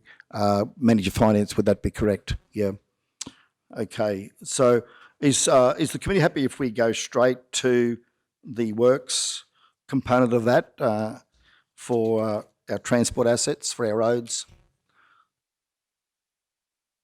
I guess my view is that we're fairly comfortable with the capital budgets for all other areas, but that we had some I suppose, matters to still resolve in relation to the road network and how much we're going to allocate there and where that's going to be allocated to. So you can finalise your list there, Manager Searle. Yep. So through your Acting General Manager, we might hand over to Kevin, through you to Kevin, to provide us with a rundown on the proposed capital budget for works. Thanks, Kev. Thanks, Mr Mayor. The handout that we've given is in relation to the LRCI, the Local Roads Communities Infrastructure Phase 3 funding. That is a funding allocation that needs to be decided by the end of this month, and the Standing Committee report just contains a little bit of a refresher as such, where we've got our $3.2 million. We've identified Blackbutt Streetscape 300,000, St George Car Park 750, plus an additional 75,000, which left the road rehabilitation and renewal program of approximately 2.2 million, which was still it's currently in the budget as such, but there's confirmation required on which projects we're going to be allocating that LRCI Phase 3. So originally we had a report which identified all of the various renewal projects that were on the highest priority. There were 13 projects presented, and then we talked about Burt Road and how that may possibly come into the upgrade projects for next year. And I guess we're still at that confirmation of the various projects specifically for LRCI Phase 3. So, Manager Kevin, the first column there in blue, LRCI 3, they're the projects that you've put forward that total up to the funds that we've got, and that would balance off the total figure. Yep. Is that correct? So in the report, there were the original 13 projects. And as I say, they are certainly the renewal projects, and they were the original ones, and they were prior to the Burt Road discussion. So you've got Drayton Road, Edward Street, First Avenue, Gore Street, Haley Street, Hart Street, River Road, Runnymede Road, Silverleaf, Menango, Brooklands, Old Esk Road, Appin Street West and Tingora, Chelmsford. And those projects primarily relate to the sealed network, bitumen resealing, with one which is on River Road, which is First Avenue in Kingaroy, which is a reconstruction of the floodway.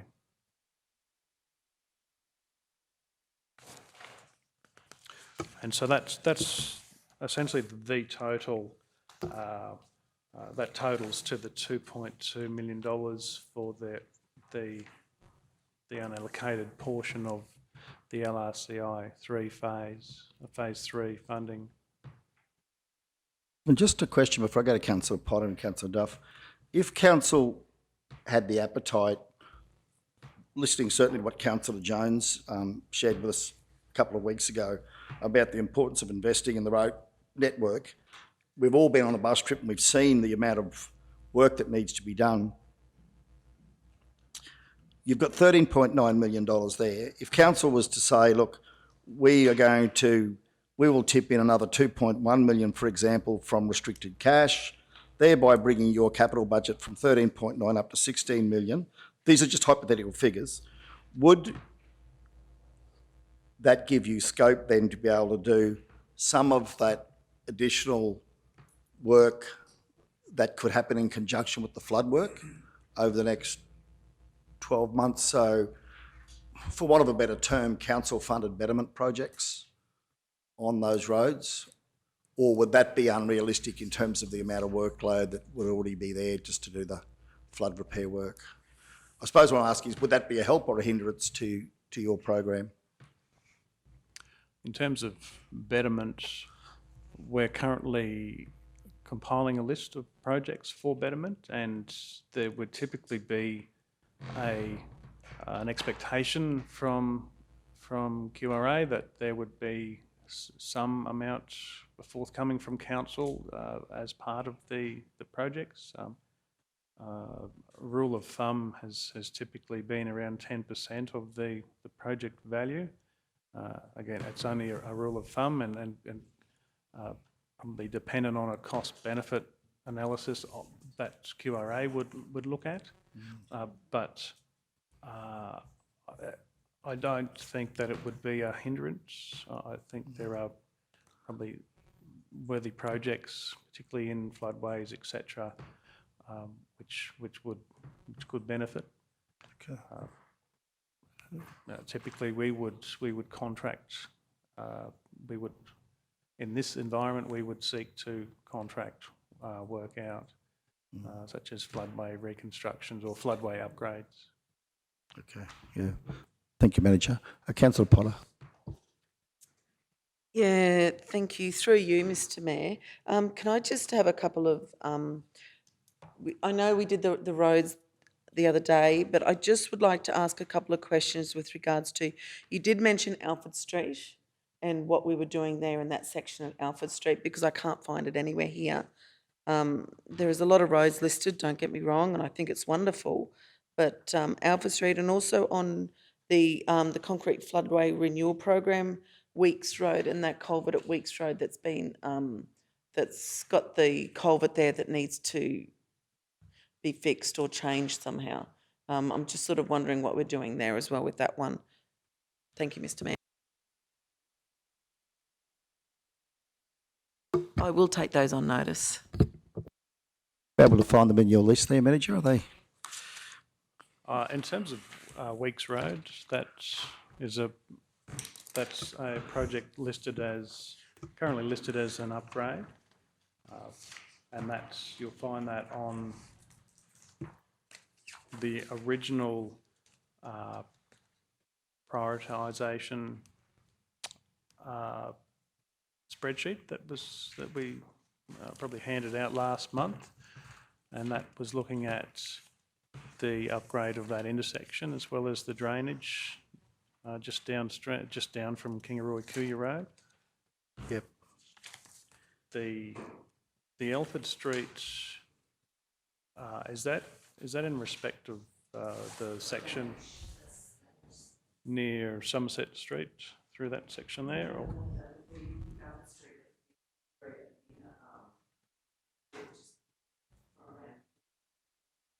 From which street, sorry?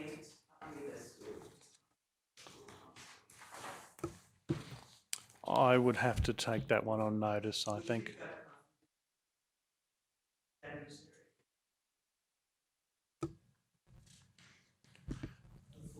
Yeah, yeah, but I'll take that on notice. If there's significant damage that's occurred, particularly recently, it would be considered Because we've under still got, our you know, flood damage 500, assessment, 900 to our have a look at. restoration of essential public assets assessment. Yeah. So through you, Mr. Mayor, can I just ask a question? So those roads that you have, that you had identified for the LRCI are all reseals. So then we have a 22-23 reseal program. So if we don't, just say, for example, we did what the Mayor suggested and use it for that funding for betterment as opposed to reseals, what happens to those reseals that are listed in 22-23 that you have as your program, and just say we lose those 13 roads, do they then become the priority of the reseal program, and those others get pushed out to the next 23-24? That's my question. And Oh no, Councillor, sorry, I wasn't suggesting that any of these get taken off. I was suggesting that we consider an additional allocation over and above what's here to do work that can be done alongside. So while the contractors are out there repairing the road under flood damage, that we actually do some upgrade work on floodway, causeways, culverts, those sorts of things, drainage, but not to tamper with what's here. I thought this discussion was about the LRCI money. No, this is the capital budget. This is council's capital budget for 22-23. Oh yeah, I just thought that what we were discussing was that funding. That was all. Sorry, my But yeah, certainly, I'm not suggesting that we tamper with the LRCI budget. That was a different matter. Yeah. Yeah, Councillor Jones, your thoughts? Yeah, no, totally agree. Just clarification, that LRCI funding conversation will happen later at the end of this meeting, I believe. Is that right? Or how that goes? Yeah, Because I think we probably need to give something to our CEO, don't we, to be able to get a response by the 30th of June. So I think he's probably looking for some indication out of today. that's right. Yeah. But as far as the 2.1 that you're proposing out of restricted cash, Mr Mayor, as I stated, the only way we can make any difference is try and work in, and I've said it openly, with this flood money, it's only going to fix the bits of the road that have been damaged by flood, and our other capital budget and operational budget will certainly go hand in hand with that. And that's the only thing that's going to keep your road network reasonably good. So an extra 2.1 for betterment, working with the flood repairs, I think is, money well spent. And I guess what I'd be suggesting there, if council had appetite to consider it, was that we actually leave it with Kevin and his technical team to use the data and information that they've got to determine where that $2.1 million is most effectively spent. Because they're going to have machinery out on the road and have to make decisions about, well, while we're here, let's upgrade that to a concrete culvert, or causeway, or let's do some drainage on the side of the road. If that's got to keep coming back to council, I can't see how that's going to work. We've got to trust our technical officers, I think, to make those calls with that bucket of funds as they see priorities that they determine. That would be my view. And I hope that we can entrust them to then make those decisions in the best interests of the region based on what they know as being the priorities. Because I certainly got a lot of confidence from the bus tour that Kevin has a lot of data. He knows exactly what's got to be done on which roads, and he knows which roads are higher priority than others. And I don't think bringing that back to council is going to add any value to his process. So if anyone was comfortable with that, yeah. Councillor Potter? Yeah. Do we have to keep standing up, Mr Mayor? Yeah. Okay. Look, just Kev did mention before that 10%, it'd be good to put 10% back. So that's that 2.1 million you were talking about. But I'm just curious, do we actually have the capacity with our staff and with the contractors to actually do the work we need to do within the time we need to do it?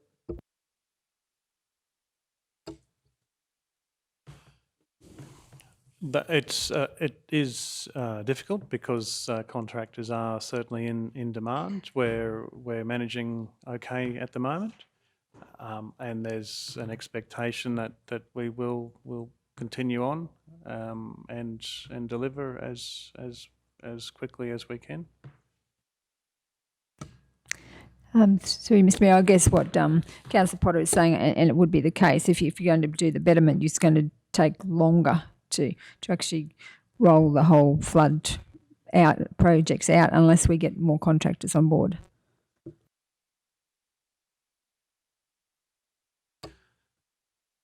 Yeah, so there would be, so we have, under QRA, we have 2 financial years to undertake all of the flood damage works. The betterment can be extended out, but there's an advantage of particularly doing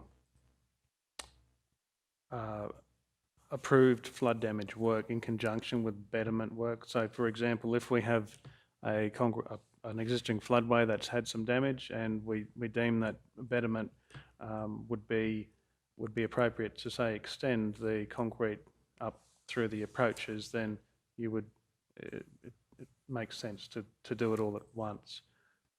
So in those circumstances, that those projects are quite easily, in terms of time, done relatively quickly. There may be others that tend to take a little bit longer, particularly with things like environmental sensitive streams, etc. That can delay things, but we try to get things done as quickly as we can with what we've got available. And in that regard, then, Kevin, if council had high priority projects, as Councillor Potter touched on there, and you had that extra funding next year or the year after, you could consider those as part of your overall list of priorities. Then, if you had that extra funding to do those works, would that be fair to say? Absolutely, yes. Yeah. And look, it might be, Councillor, we've got to be prepared to put in an extra 2.1 this year and again next year. I mean, as Kevin said, it's a 2-year program, the flood recovery. He's not going to get it all done the first 12 months. It's going to take 2 years to get through all the work. So we may need to top it up again next year to make sure that we get a good outcome across the region. So something to keep in mind, I suppose. Yeah. In terms of what Kevin's presented here then, so Burt Road's not in this list. This is the original list. Is that correct? I think we are, aren't we? Sort of coming back to LRCI. So on the LRCI list, Burt Road wasn't in that list. That's correct. So that's what I've got here in attachment A was the original list of recommended projects for LRCI, and then we talked about Burt Road. Burt Road was essentially put onto the LRCI, and then from there I've shifted projects from that list, 13 projects, into future years, and in many cases they ended up on the bitumen reseal program for next year. So what you end up is, and this was presented at last month's infrastructure, I believe.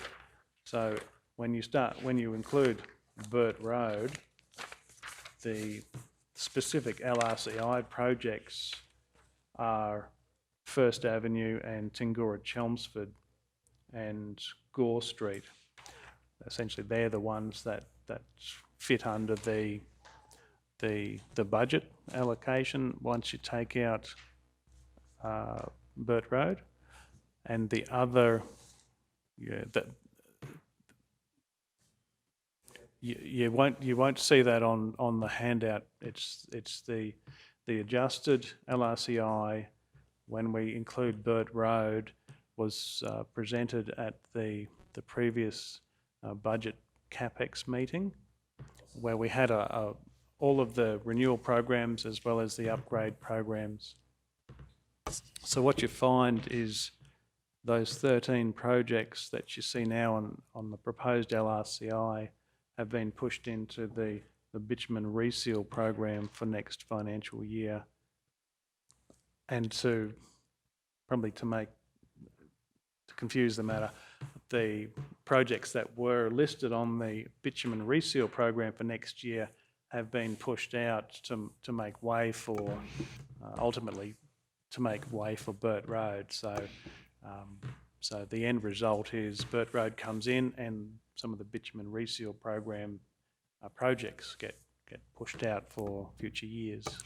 So through you, Mr. Mayor, that was my point. That's my concern. Because when we drove along that Tingura Chelmsford Road, when you see where the first part where it needs resealing, and then down the bottom on the Proston Baduma end where we didn't do it quickly enough, it's now costing us over $2 million to reconstruct. So my concern is that unless we get into these reseals, we're going to end up spending millions of dollars reconstructing roads because we're falling behind with our reseals.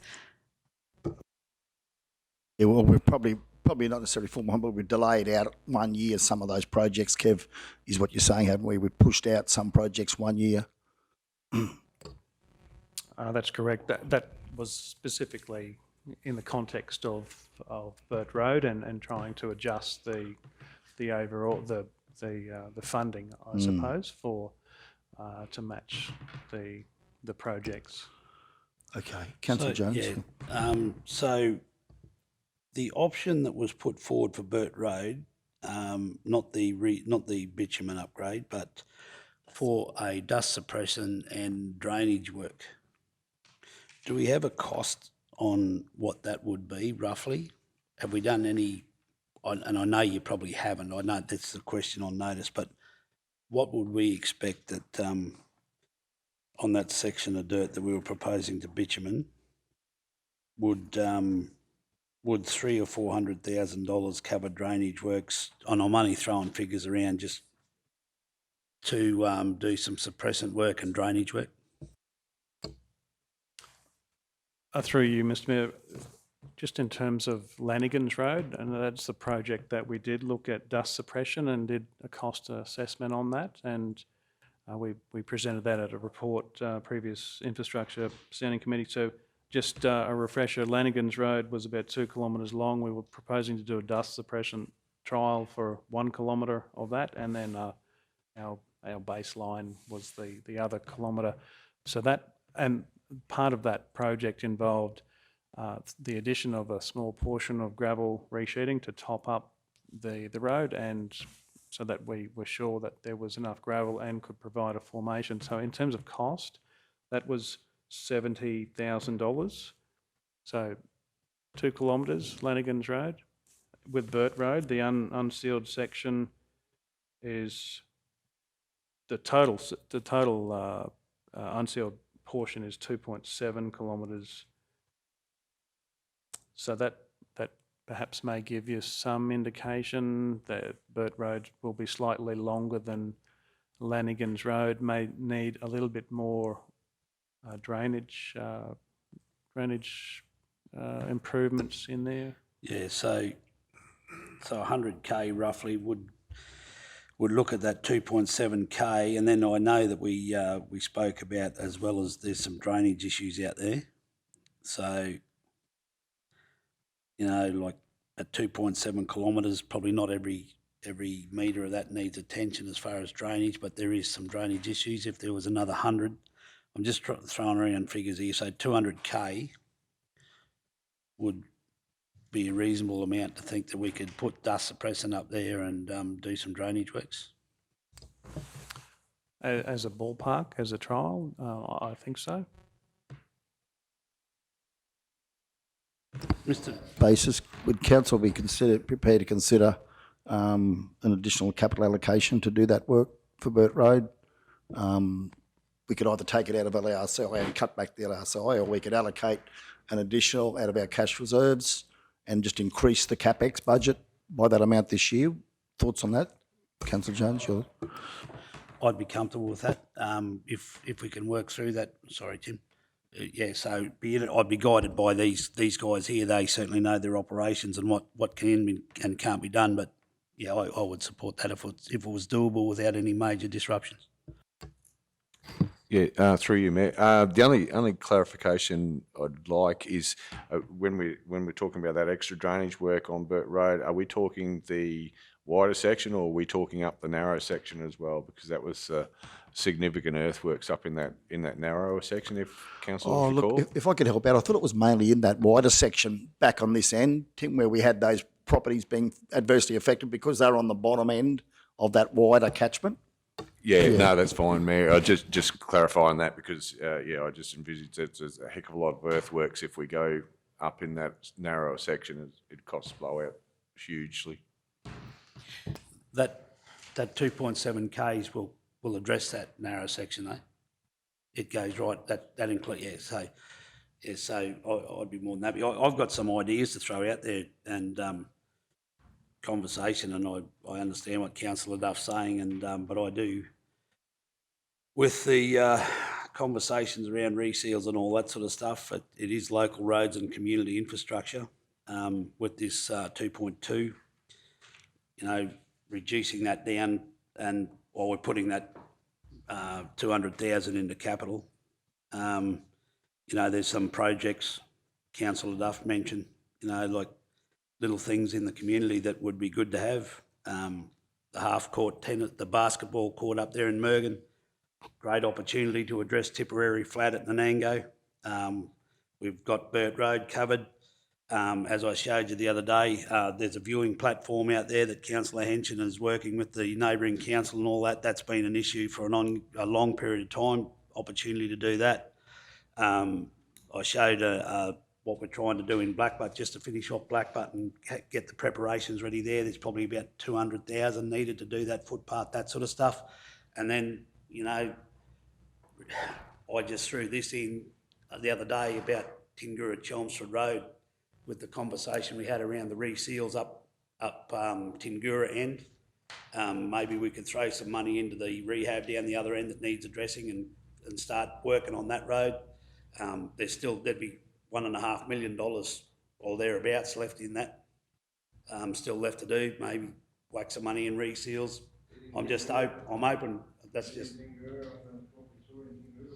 little bit of work on Muller Street in Tingura. We've got the Hamilton Road and that sort of stuff that's being addressed through flood recovery and gravel resheeting. It's in the program for the operational program for the next year. So they've been addressed. There's plenty of opportunity. So, with that Burt Road, and driving around and having a good understanding of the roads, and it was good just to sit and listen to other people in the bus the other day as the wheels went round, just what the road network was. But it gives us a good opportunity now to cover off on some of them little things that maybe, gives us an opportunity, considering that we put that Burt Road back into capital work. So happy to have the conversation. Wherever we land, so be it.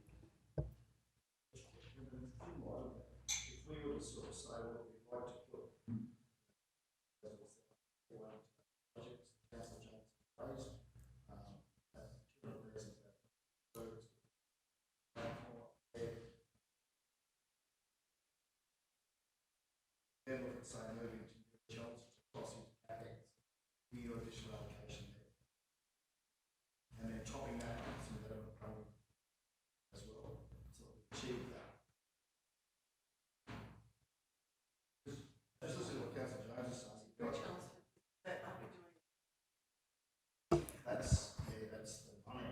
Yeah, that's only, so we need more money for the other end. That's already. Isn't it? I mean, if I'm wrong, Kev, but that 567,000 for the resheet on Tingura Chelmsford, that's in the budget? Is that allocated, or is that going to come out of here? That's your proposed coming out of here?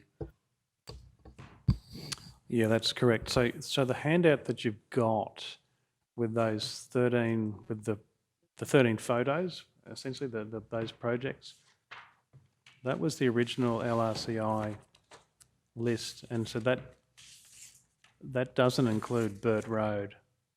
So if you say you're taking Burt Road out, the alternative is that you put these projects back in, or not have them in and do some of these other projects that are discussed.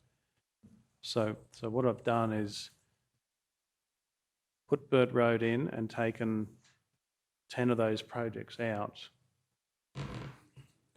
And we had that, and that was presented at the CapEx budget. So the 3 projects that are currently in are Tingura Chelmsford, $500,000, which is the reseal, First Avenue and Gore Street.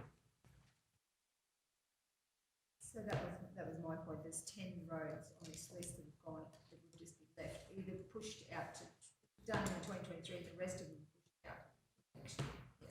That's correct, yeah. But if we took Councillor Jones's option of spending 200,000, do the 2.7 Ks as a, obviously as the next stage of upgrade works to Burt Road, we gave that to you as a capital allocation, then it wouldn't come out of the LRCI. It will be an additional capital allocation from cash reserves. Yep, that's correct, yes. Okay. And that we could then look at perhaps moving Tingura Chelmsford into the CapEx program as well. That 500,000, Kevin, would be an option. And then we could look to supplement that, as Councillor Jones was saying, if you wanted to bring forward some of that rehab work, where those potholes are on that rehabilitation end, if that's something that you thought was needed to be done.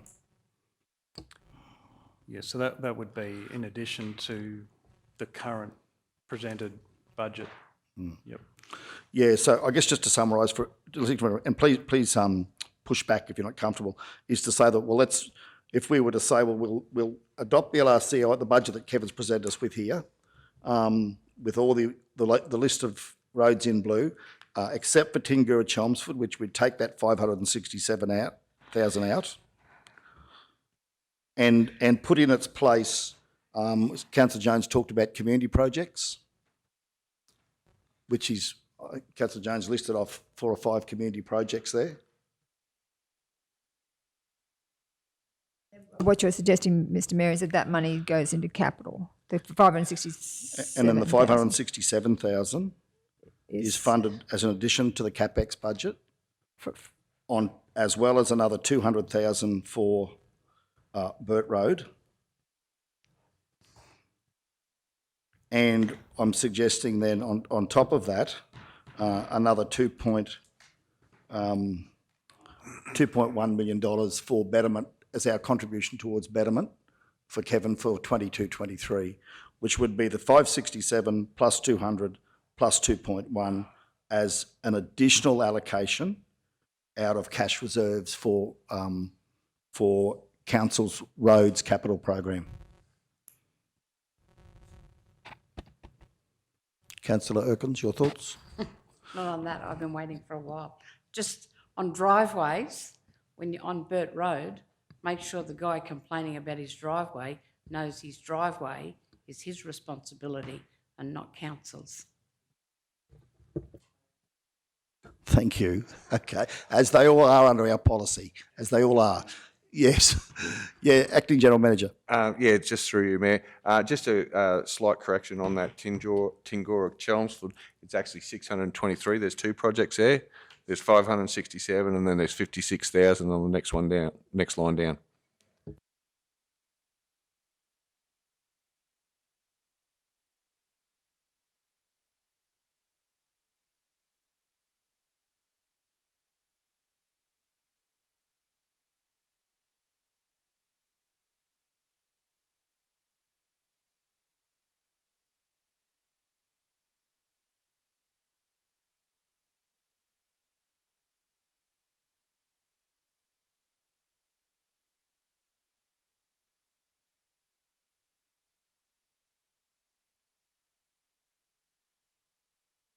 And my mic on.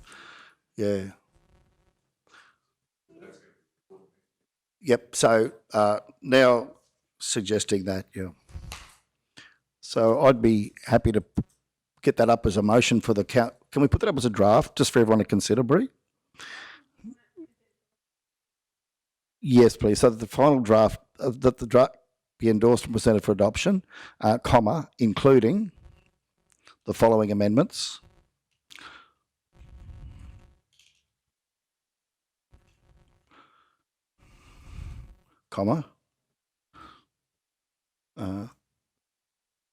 transfer of $623,000 in funding for Tingura Chelmsford Road to the works CapEx budget, comma, an allocation of, comma, with the $623,000 in LRCI funds to be allocated to priority community projects, comma, $200,000 to upgrade works on the 2.7 kilometres of Burt Road.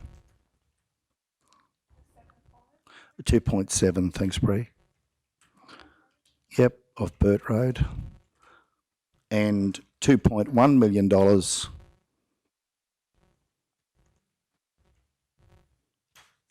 to betterment projects across the council road network.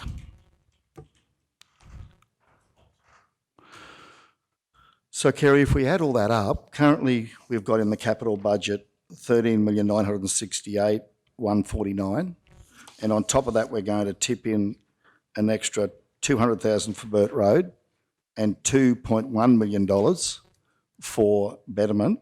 What would that make the total capital budget for works? Yes, and your 623,000, please. 2.923, yeah. Yeah, so that would come up to 16.89. Yep. And so then, Kerry, those additions that we just provided you with would go into the restricted cash column, that 2.9 million. Okay.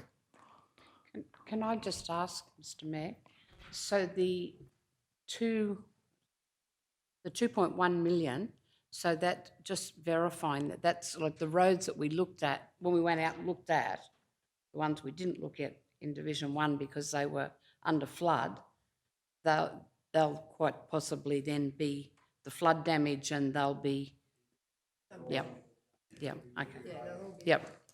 Every road in Yep. our region, 950 that's got to be inspected for Yep. flood damage will come under that betterment. Yep. And as the Mayor said and alluded to, that these guys here have a pretty good handle on what Yep. needs to be upgraded. So, yeah, 100%. 100%. Yeah, I'm happy with that. So it will be a process whereby, as Councillor Jones said, our technical staff would determine where they spend that $2.1 million based on the data they've got from their system as to what they can do and what most importantly needs to be done over the next 12 months.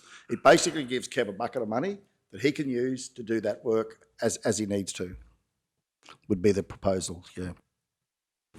Just an observation, Mr Mayor, just with the 623 in LRCI funds to be allocated to priority community projects, we probably do need to have specific projects by the end of this month to tell the Fed. All right, well, let's make the list now then. Let's do it. Let's do it. Let's go around the table. Councillor Henson, we'll go with you first. Righto, the viewing platform up in Bilboa, Okay. in the Boyneside area, that's on the southern boundary up there, you saw it. And I'm sure you all would have got an email and what the correspondence has been had with Western Downs to try and work hand in hand with that. Probably a big important thing with that is the signage with that. And the email states just that with them, so hopefully you've all read that. That'll be a conversation, but I think whatever we do there will certainly enhance what's going on up in there, in that wind farm, and plus that road network to get them off the road. They're dangerous there. It's been talked about prior to this council forming. I know gentleman on Western Downs, and we've met with him several times. So yeah, that's a project I'd like to put up, and just quickly would dearly like to council and chamber to consider. I've said it before and I'll say it again, but something in Tingura, we saw the residents there that we can work on some drainage issues maybe not curbing and channeling, but certainly some drainage issues in Tingura. Yes. So viewing platform at Cooper's Gap. Viewing platform at Cooper's Gap, correct? That's on the Bilboa Road. And Councillor Hitchin, allocation approximately in your mind? We'd had a meeting up there with General Manager Meehan and the gentleman from Western Downs some 12 months ago, and Councillor Jones. I think at the time we bandied $80,000. 80,000. Sorry, it might have been $50,000, but the conversation we've had previous, because of the way pricing and everything's gone, a figure of 80 was suggested, and that would be in relation to not just the viewing platform but all the signage as well. Yes. So if we could just put viewing platform and signage at Cooper's Gap, 80,000. Okay. And Councillor Hitchin, you had one more, had another one. Tingura.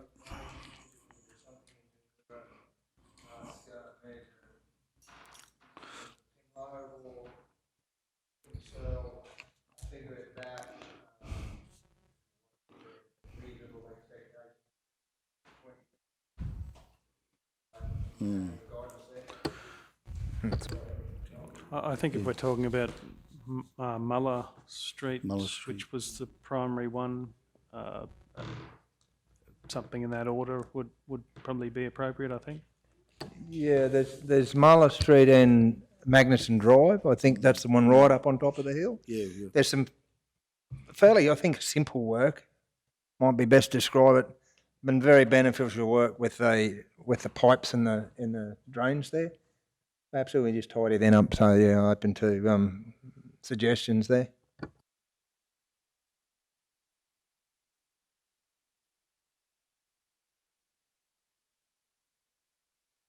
Sorry. Should we double that figure so you've got some extra to cover some drainage works in Magnuson's as well? We might be best to make that 50,000 and get the job done properly.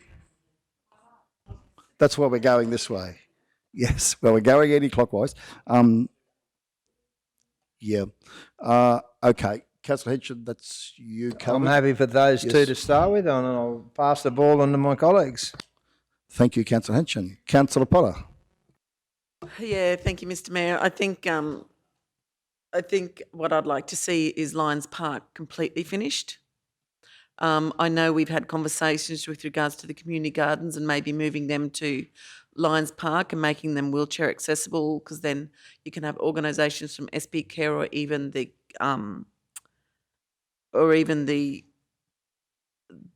Kingaroy Senior Sits might be able to, use that walking path and go and use them. And so that's something I would like to see, is that completely finished. The other one, Kev, I'm very sorry. The other ones I would like to see are Weeks Road, because that intersection is dangerous, and that is, I know that's main roads, but however we can work with main roads to do that intersection somehow. So, I mean, everybody who lives down Weeks Road is so at that main intersection there, the intersection, Will? Yes. Yeah. So it's the intersection there at Weeks Road plus the culvert, and I know that you just said that you sort of, that's on your little radar as well anyway. What we might do there, Bree, is just drop that one down or put it at the end and put under the betterment funding for that one. As Councillor Jones has indicated, that'll come under the betterment funding. So we'll have it on the list, but we'll take it from the betterment funding, yeah. Okay. Oh, yeah, no, and, well, the other one was Alfred Street, because that's getting pretty Yes. dangerous, yep. And but I've just had another email about some other roads that... Okay. So I think, I'd just really love to see Lions Park completely finished. Yes. Benny Giselle, Alfred Street, we've got two ends of Alfred Street behind the peanut sellers as well, up near, as Councillor Potter talked about, further up near the school. Would that be under betterment, or would that be part of these projects? Is there any flood damage claim on Alfred Street, do you know? There may be isolated sections where it's failed, where we can justify that it's recent damage. I suspect quite a few of our sections have been like that for some time. in which case we would struggle to get it under QRA flood damage. So we might leave it here then as a community project based on your advice there then. Lions Park completion, if we can go back to that then. General Manager May, how much were we talking to finish off the disabled toilets and the community gardens and other things? Yeah, through you, Mr. Mayor. So I just confirm with council policy, we'd be looking at the new playground equipment, new softball, Yep. doing amenities and some, I think there was connecting paths around there. So yeah, you probably are looking at sort of 150 or something. I would think it's going to be. Yeah, so yeah, I'm not sure. Have you had those discussions with Yeah, so Michael.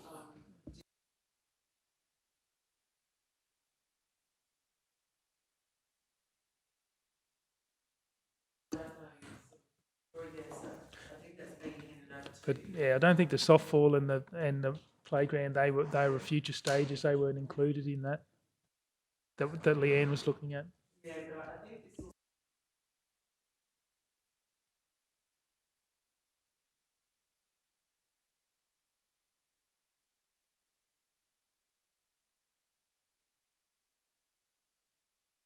If we leave 150,000 at this stage, General Manager May, and we could do a budget revision later if we need to on that one. Alfred Street, Manager, Alfred Street, some rehab work in those hotspots in Alfred Street. General allocation.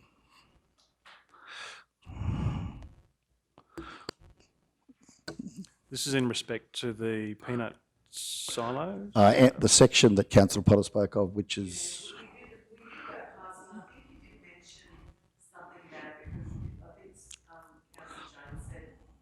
Sorry, Mr. Mayor. Mm. Didn't have that on. Through you, Mr. Mayor. Yeah, look, when we did look at it, I think you said it needed a complete rehab because it was quite. It's a piece of section that just gets damaged time and time again, and we keep patching it. And it's just I don't know what else to say about it. It's just not good. Yeah, just for clarification, this is Mant Street. It's in Alfred Street. Yep. But it's just around the corner. At Main Streets. Yep. Okay. But down towards First Avenue. Yep. So that's a section. So in terms of price, I mean a typical patch section may be in the order of $30,000 to $40,000.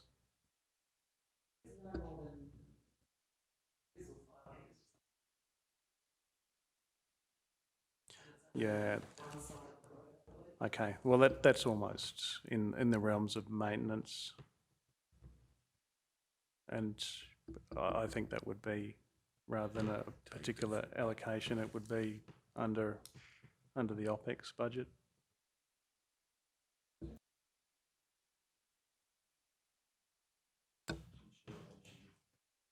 Yep. Yes.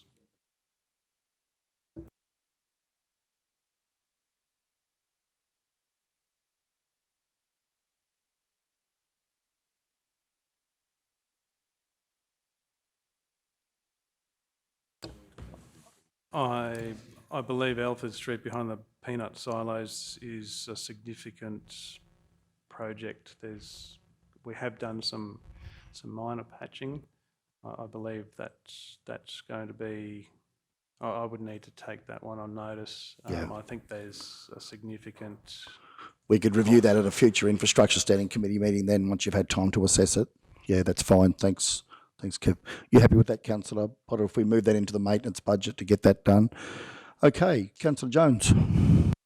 Yeah, just two quick ones, Mr. Mayor. As I said, I showed everyone the other day, just finishing off that Blackbutt area and the Les Muller, the whole connection. That'll finish that off probably on what we've been operating with, probably 200. We'll finish that, but I'm just putting it on there, Morris Street, the only dirt road left in Blackbutt. That's about 450. I know it's, but that's up for discussion. But that would finish Blackbutt, and I would leave you alone for 12 months. Well, I know we've had this discussion about, and I know we have said that Burt Road will set it aside, and there's been this discussion about, should we actually start to work through the priority list of sealing certain Burt roads? And my view from what I've seen on that bus tour is that, I don't know what's on your list, Kevin, but Morris Street should be number one on the list because of what I saw there, the number of properties on that road, the fact that it's in the central township area of Blackbutt, the number of residents. It is a very heavily trafficked road. Maybe there's other data, but just looking at it from a layman's term, I think it's something that council should seriously consider. Sealing Morris Street. So there isn't the allocation here, but I think we should seriously consider putting that into, sorry Susan, a capital allocation to be sealed as one of those real priority streets in our region. Happy to have that debate, but we've got to, at some point in time, cross the bridge of dealing with Morris Street because it's been an issue for some years now. Bree, that Blackbutt Morris, that's not Morris Street, that'll be just the Blackbutt upgrade, finishing off the CBD upgrade. It links the rail trail, all that won't be Morris Street in there. Yeah, something like that.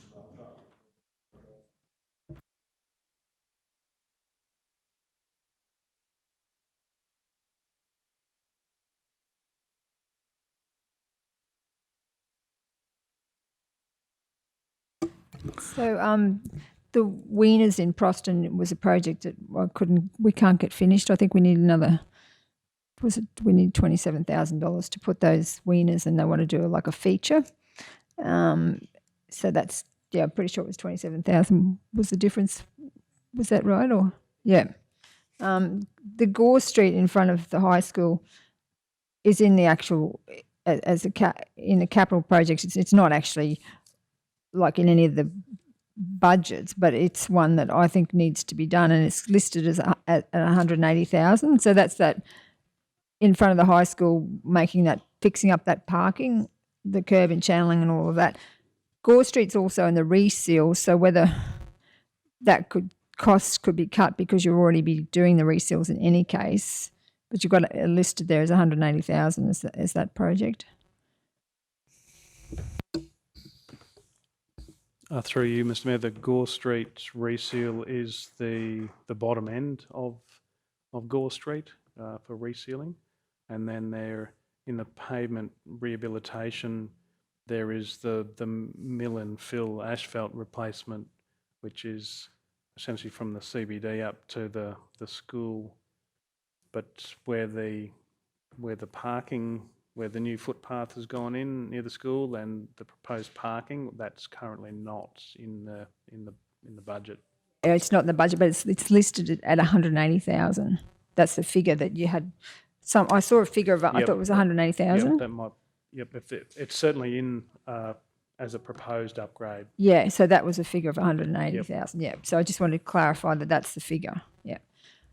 So then the basketball half court was 50,000. And then I just wanted to flag, and I don't know what, but I know that Deputy Mayor Jones had a discussion with the Proston people about that lookout. They're still asking about that and what was happening with that. That's that lookout. Councillor Jones, you remember that one out Proston? I think that was, I forget, was it a figure of about, was it 25 or?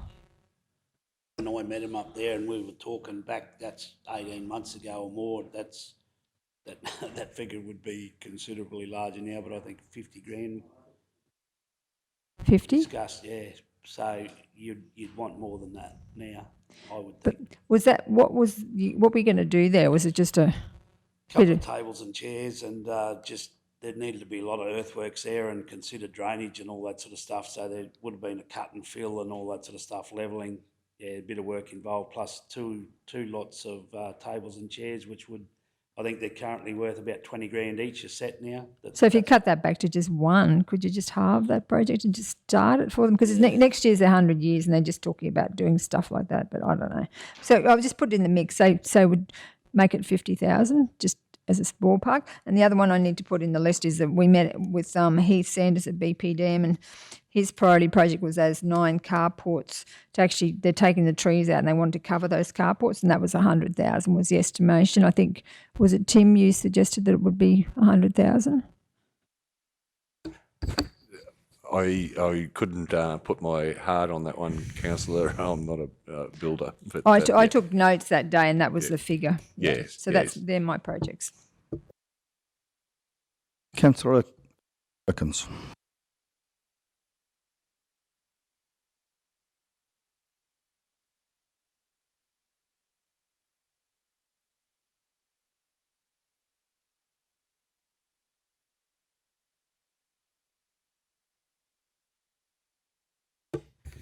The timber features and Tipperary Flat was actually done for Nanango's 150-year celebration, so that's when they were all put in. I had that verified on the weekend. But one of the things that I did think is I went up and had another look at that toilet up at the Butter Factory Park. And, you know, I honestly can't see that that needs replacing. It needs a clean up, and the roof needs a clean up because it's covered in what's name. But I honestly think it's a waste of money to replace that, and I'd rather see the money from there put down to better use at Tipperary Flat. Just with my experience with public toilets and that sort of stuff, if they were built before the new legislation, all that, it does have a lot to do with the opening. Now, the building looks fine, and we had a new shed up on the Oval at Maidenwell, and it was brand new. And we had a roller door, 2 roller doors that wheelchairs could be pushed around and get in.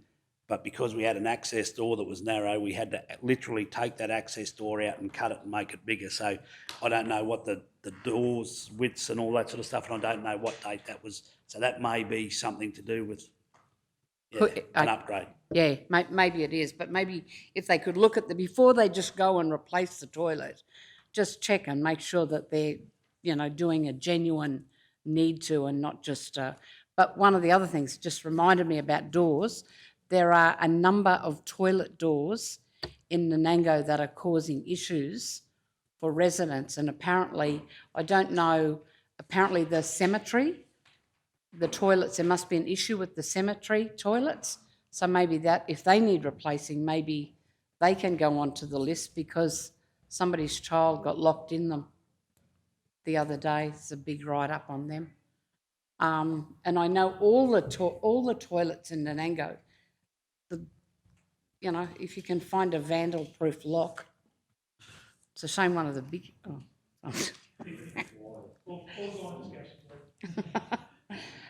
Yeah, but yeah, so maybe, you know, if you're looking at putting a toilet in, maybe it's more important to look at the toilet at the cemetery. And then, of course, my Tipperary Flat, I'd like that done. I haven't got any prices for what they would cost.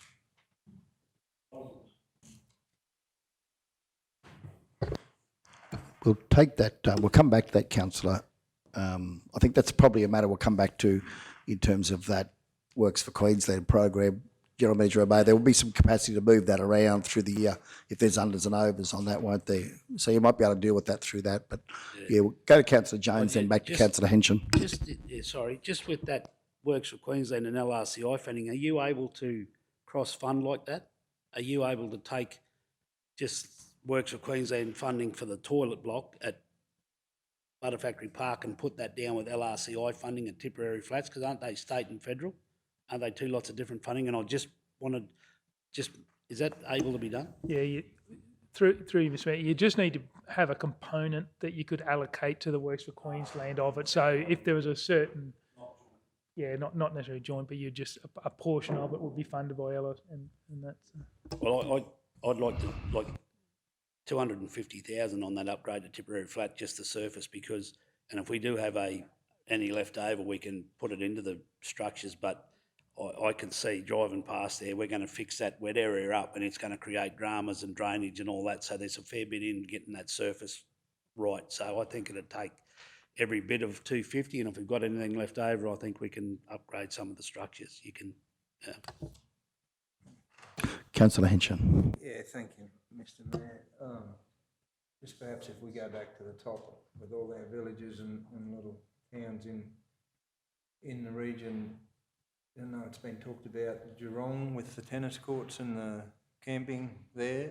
I think that would be an important one to put in. We've had that conversation with Geelong residents before, and that's not a big cost. So that's in relation to probably taking one tennis court away there and putting a campground, a parking area there, that takes it away from Arthur Hoffman's place. People are camping right under his nose on one side of the hall. They shift across to the other side of the hall and the other side of the tennis court. So I don't think that's a big cost there. Open to suggestions with that. 50, I was going to say 40, but yeah. 50,000 there, Bree. 50,000, Estimated cost. And then also talked about in Marulan skate park. And I would have suggested possibly 50,000 for skate park. I'm open again to, depends what you want to build. A skate park, it can be massive or can be conservative. But these are just things in all our village. We've got something there up in Cooper's Gap. We've got a lot of good things happening in Cumbia, of course, already. Tingura's got a little bit. Geelong's got a little bit. Rulan's got a little bit. Wandai's going to have something happen there with money allocated in Coronation Park, I believe, and toilets there.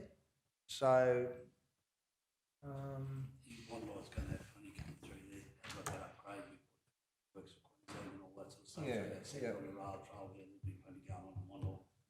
And Wandai's not going to miss out at all. and just, and I know that we've got a bit happening in Cumbia, and perhaps it's in further conversation, but a decoupling area in Cumbia for truckers.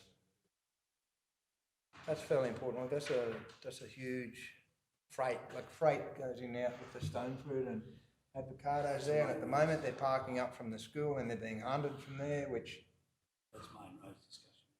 yeah, but it not necessarily be there. It could possibly be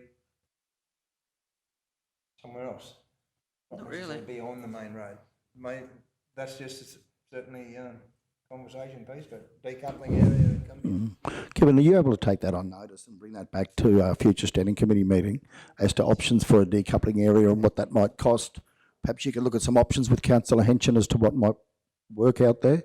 I know it's certainly an issue for those trucks coming through there. It's been raised on a number of occasions. Just and to further that, B doubles will come there and they'll decouple there and go up to Dugdale Boys up on the top of the hill, and then come back down and go out to Francis's, and they might have a unit there, and they have powered units and cold rooms and things on them as well. And they have previously been hunted because they're not supposed to park there. So that's just a little bit of an issue there. Councillor Potter. Yeah, look, I've just been thinking, and I know Councillor Shoemaker's not here to put her ideas in, but I know we had discussed Carew Park and doing something with Carew Park a while ago. It's been on the cards for ages.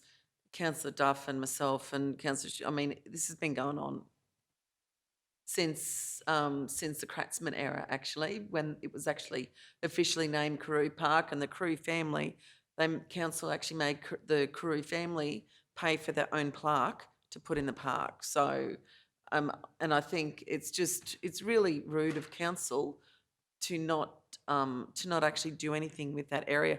I think the area probably needs flattening out. We've put in banks there and tried to put trees or something, but it doesn't suit the area. It needs fixing up, probably flattening out. And, I've been thinking about this, and if we're not going to do anything with it, and I would love to see one of those half-court multi-purpose things that Kathy's got at Proston. I don't need two of them like she's got at Proston. Even just a single one would be. Carew Park's on the corner of Testmans. Quarter of Testmans and Dooncoona. Yeah, it's quite a large area of land that's been contentious for some time. I'd love to plant some trees there, make it look nicer, plant trees, make it look nicer, and maybe put a half court in there or something. So I don't know, that would probably be a community. We might have to talk to community about what they want, but I just think it's quite, Yeah, so it's quite, Could we note that as a stage one, with perhaps some levelling and some trees, and then we could look at the other options in next year's budget? Councillor. General Manager, can we take that one on notice and bring back a report as to some options and costings for the development of Karoo Park into something that would be suitable for the community? Yeah, we certainly could, and we have been having discussions with the family, and it wasn't necessarily if we weren't going to develop Karoo Park is to actually relocate the plaque and the stone to another park, like say the Apex Lookout, and put a little shelter or a fitting tribute to the Karoo family, rather than having a park that was undeveloped. So, because there was no at the stage no plans on future development of that one. yeah, but there's nothing else we can do with that land. We can't Yeah. build on it. Yeah, it's just up to council. So it's just one of those. Yeah, you do stage one, then you are committing to extra costs. Yeah. Well, Councillor, are you happy if we had that come back? We need to discuss it, because I don't think the land, because I think that was one of the pieces we looked at giving to regional housing, but we can't actually even give it away because I think it's still in the Swickers Green Zone or something. Yeah, it's or unsuitable for residential. unsuitable for residential. So basically, we're stuck with it. What are we going to do? Well, can we do, in our 22-23 operational plan, General Manager O'May, are we able to work with Councillor Potter to design and Councillor Shoemaker, to design with the community a future use plan for Karoo Park as to what that might look like, and have that brought to a committee meeting at some stage in the next 12 months? Would you be happy? Yeah, it's on the edge of the road.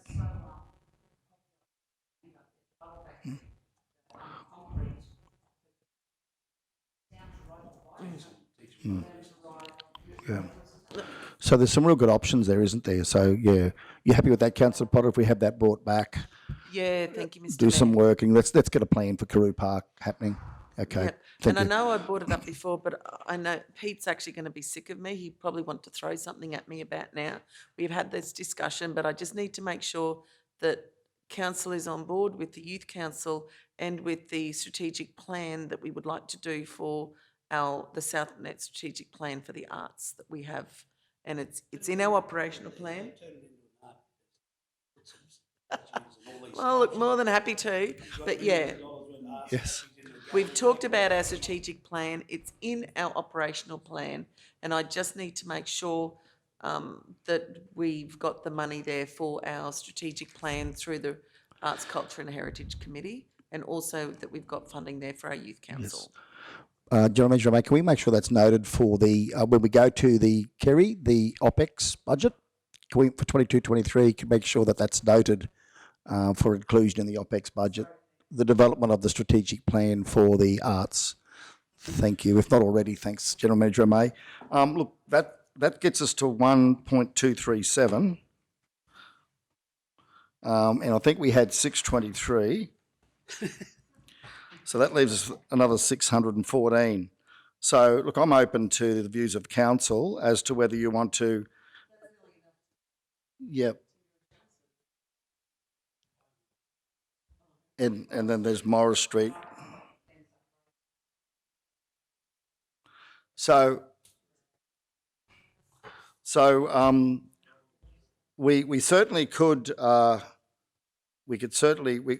options would be to either go through and, I suppose, take some of those out, or the other option would be to move a couple of the LRC projects across to CapEx and then increase the community projects budget to a total of 1.2 to cover all of those, which is an extra 614,000 we'd have to allocate in the CapEx budget for Kevin so that he can cover off on those roads on his list. Haven't we got 2.238 of LRCI funding? Yeah, and I think, does that add up to the 2.2 million, Kevin, on the blue list?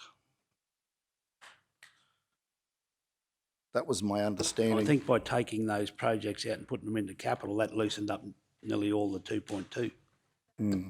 No, we were taking Tingara Chelmsford off LRCI 3 and putting that into CapEx, which gave us 623. 623, so. And Kevin, Morris Street, how much, what is the cost? Were we talking about 400,000? For Sorry? 450 was what we've currently got on our upgrade list.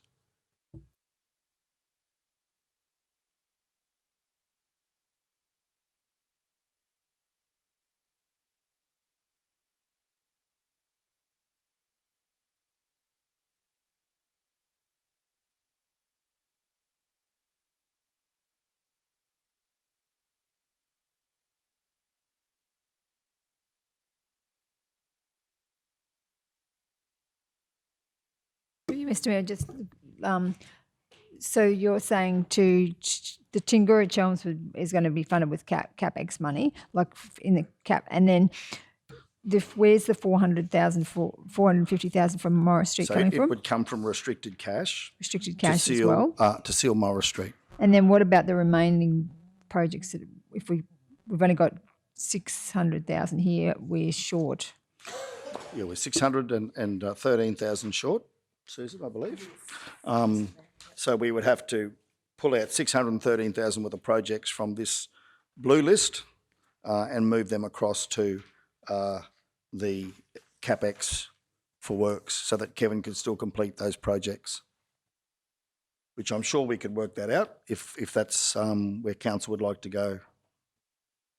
Just being fair to Councillor Shoemaker may have items to add to that she's not here to put anything forward. So we need to be fair and consider anything that she may want to add in and what she thinks is important too. So Yeah, in terms of the direction we're going in here now, I think that's a really good point, to be fair.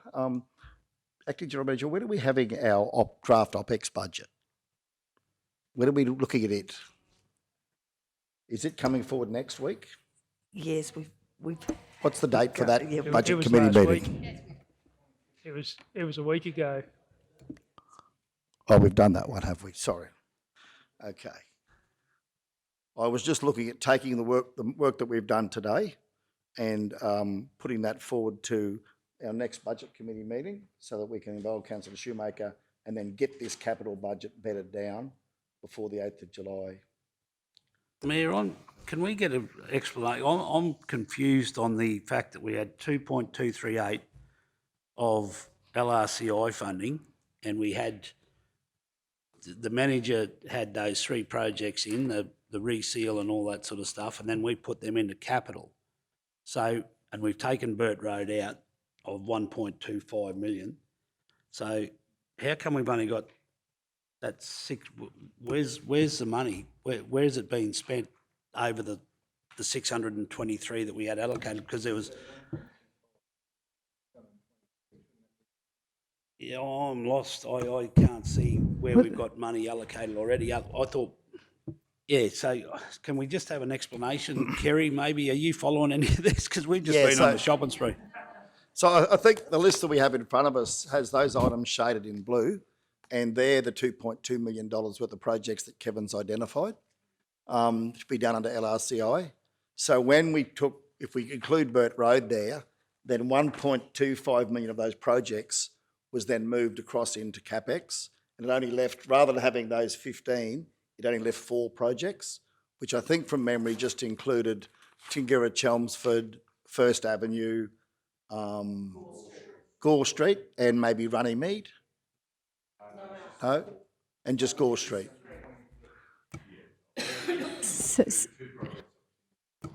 So then all the others got pushed out. So then our reseals, then they would go into our reseal program, and all the other reseals would then get pushed out for another 12 months. That's why I see it. No, that's exactly right. Yeah, you go. I'm comfortable with it. Anyway, all good. Yeah, so I'm assuming that we are looking for an additional $2.1 million then if we're still wanting to do the 13 LRCI projects, well, essentially, from what I understand, we're pushing everything over into CapEx. No.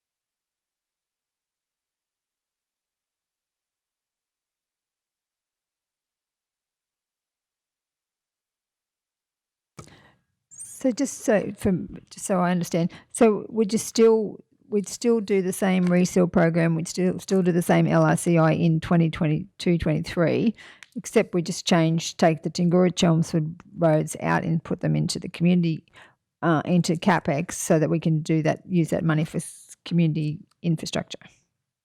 That's correct. That's the 623,000, councillor, yeah.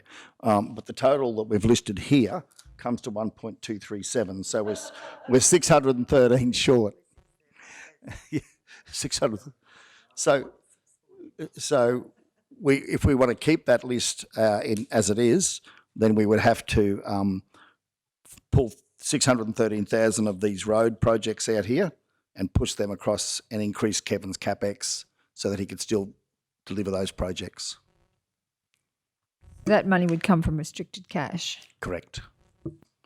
So then the restricted cash money, Kevin would then be getting it. At the moment, Kevin's not receiving, I don't believe, Susan, anything in restricted cash for roads. So then in restricted cash, Kevin would have the 623,000 for Tinny Chelmsford. He'd have the 200,000 to do the Burt Road, yes, and then be another 614,000 to replace those projects that would have to come out of the LRCI, and another 2.1 million for betterment, which means that we would be giving, if we added those figures up, 1.2, 1.3, we'd be giving Kevin almost $3.5 million extra in his out of restricted cash. Yes, it is a bit confusing, isn't it? No, I can tell you that, yeah. So through you, Mr Mayor, so just when you're saying about the cash, so you're talking about taking it out of our cash, so then when we have that line that says minus 1 million, it would have an extra 3, so it'd be minus, say, 4 million, for example. So our cash would be minus 4 as opposed to minus 1, just for example, yep. Correct. Yeah,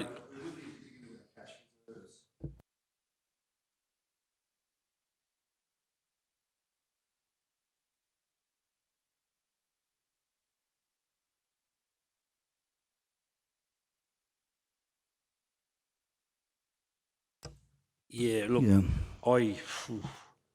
This is a wish list that we'd all like to see, but we've just punched out.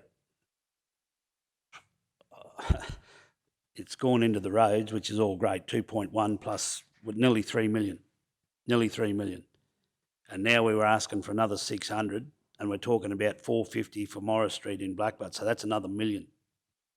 That'll put you up to 4 that we've just blown the day. And that's restricted cash. And I know in the past when I've mentioned to get into restricted cash, I've got my knuckles wrapped and said, go away, you naughty boy. So we just need to be well aware of what we've just done here. And if we've only got 620 odd thousand to spend, I think that's where we need to stop.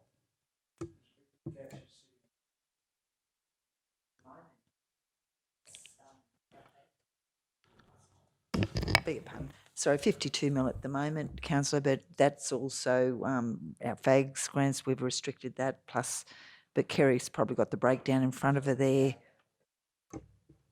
See, this will If we take the FAGS grants out, Kerry, from the 52, If you took the FAGS grant out of the 52, you'd be looking at about 46. $46 million. Yeah, and look, I was very comfortable proposing that we take 2.1 million of that and use it towards the betterment on the roads while we're doing the flood works. But Councillor Jones saying maybe we have got a little bit too far here. We might have to just pull some of this back. Well, it's, and again, Councillor Duff and I will butt heads on the reseal. Like we've had this program in process and whatever else. It may contribute, but it's not the only factor why our roads are falling apart. But I have full faith in where we're going with our reseal program, but happy to contribute some money into that to top it up and make it better. But again, listening to all the conversation we've had over in the past about, all these, not that long ago, very strenuous debate over helping community and all that, and now we've got an opportunity to do that. And we don't want to give anything up, but we want everything that we want or wishing for. So I'm just fantastic idea, and I've been banging on about it, and I appreciate the fact that yourself, Mayor, and councillors have come on board that we do need to invest in betterment and all that and work hand in hand with the opportunity with this flood money. But I just thought that it may have been a good opportunity. We had 2.238 million there at LRCI funding. If these projects were considered important to our community by individual council, it was a good opportunity, but it would lessen down our reseal program and the 10 or 12 roads that are there, and they may go back 12 months or whatever. But if there was any way that you could contribute, like we're at 1.235 or whatever you said, so that still leaves 900,000, nearly $1 million to go into reseals if you wanted that program there to go ahead without borrowing any more restricted cash. That's all I'm putting out there. Instead of having your 2.2 million, you have $1 million. Just, yeah.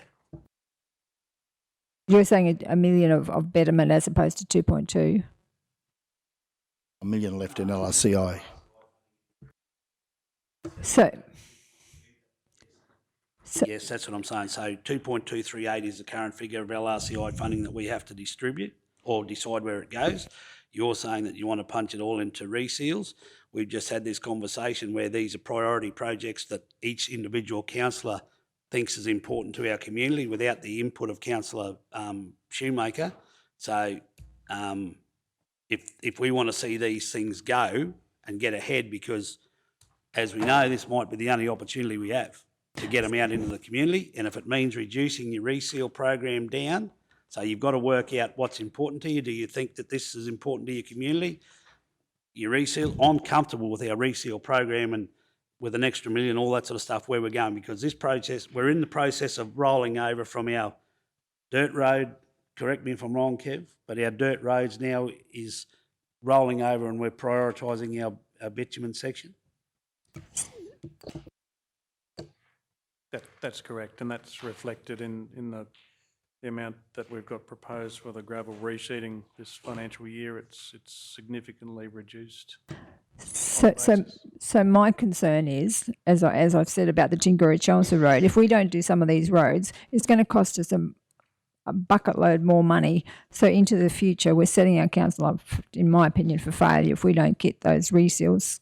We're $12 million behind in reseals. If we keep sacrificing reseals, it's going to cost us millions. The example of the Tingura-Chelmsford was from a couple of hundred or 300,000 or 400,000 as opposed to 2 million because we didn't do it.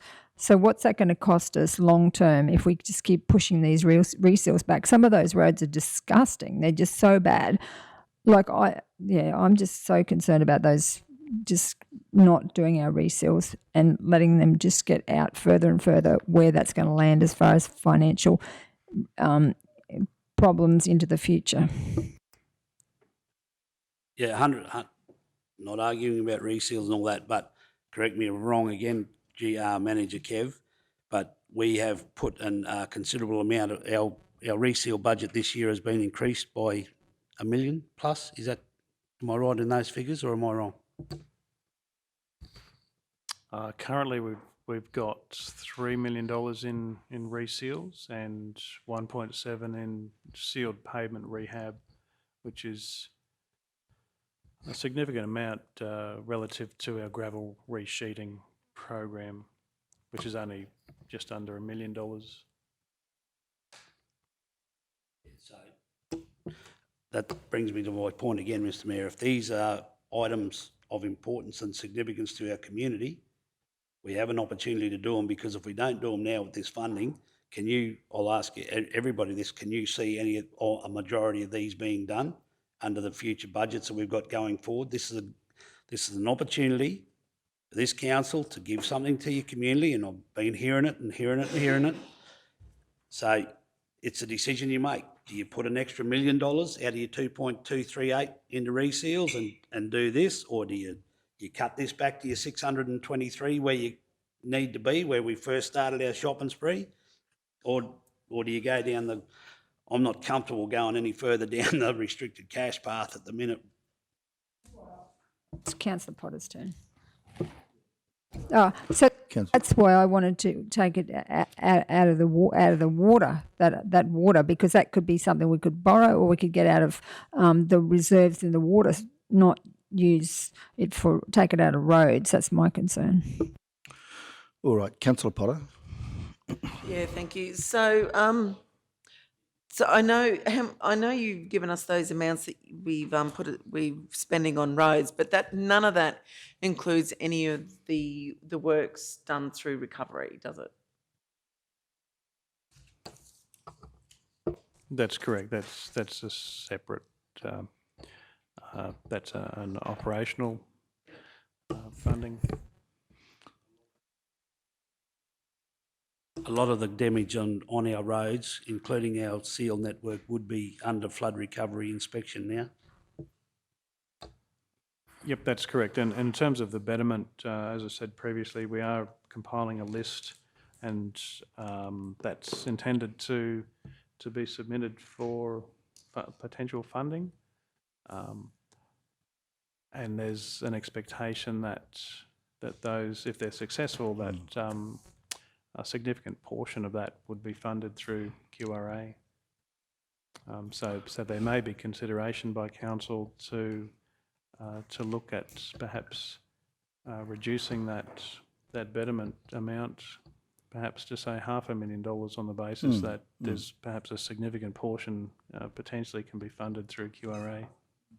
Well, I was pretty excited about the fact sorry, that- Councillor, you get your light on. Yep. Yeah, I was pretty excited by the fact that I thought the flood damage and the rest of those roads, I do think that is fairly important, because a lot of people have been complaining for a lot of time So, about Councillor, that. what about if we were to take Gore Street and Tipperary flat out? That frees up $430,000. So And the carports at BP Dam. Well, I have to say that I think the community would rather see the roads. That's $530,000 we free up. I'm certainly in support of finishing. The reason I support the Blackbutt one is because it's 90% done. And while we've got the contractors there, we can finish the linkage from the rail trail through to Les Muller Park. And then we've got one project fully completed.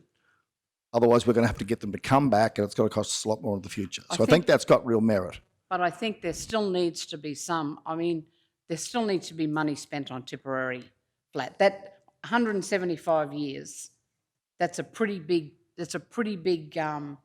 thing. And as I said, that park was done for their 150 years, and in the last 25 years, it's just been left to get into the neglected, terrible state it's in now. So, it really needs to have something done to it.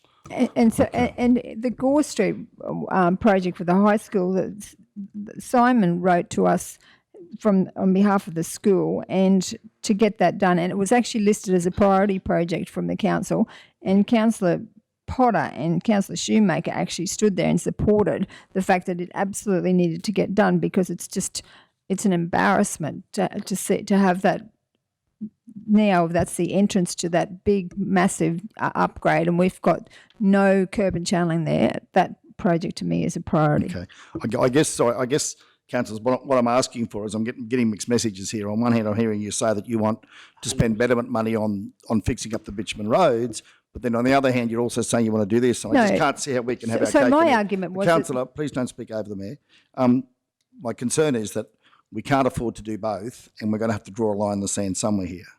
Well, I think it needs to come. I don't agree that it comes out of roads. I think it comes out of water, and I'll fight to the end on that one. I just think it's wrong. That decision is wrong. So, Okay, well, what if we were to... Kevin has given us an option here perhaps to reduce the betterment funding, which is another option to say, well, we've got $1.237 million here worth of projects for community, which basically leaves us with another $1 million for LRCI roads resealing. So That's if if you add that back in, Mr Mayor, Bree's just taken that out. You're going to put all those those projects have got to go back in, obviously, to go to your 1.237. Yes, thank you, Bree. Yeah, you're on the ball there, Bree. Well done. Step ahead of me. So then we would then effectively then fund Kevin's program that he's presented us with today by moving that 1.237 into capex, Kevin, and topping that up with 200,000 for Burt Road, and then another 563,000 and $63,000 as an initial allocation for some betterment works. That way that's around $2 million in the capex program. Keep in mind that this is only a recommendation to today. This has still got to go to the budget meeting. There's time to reconsider all this.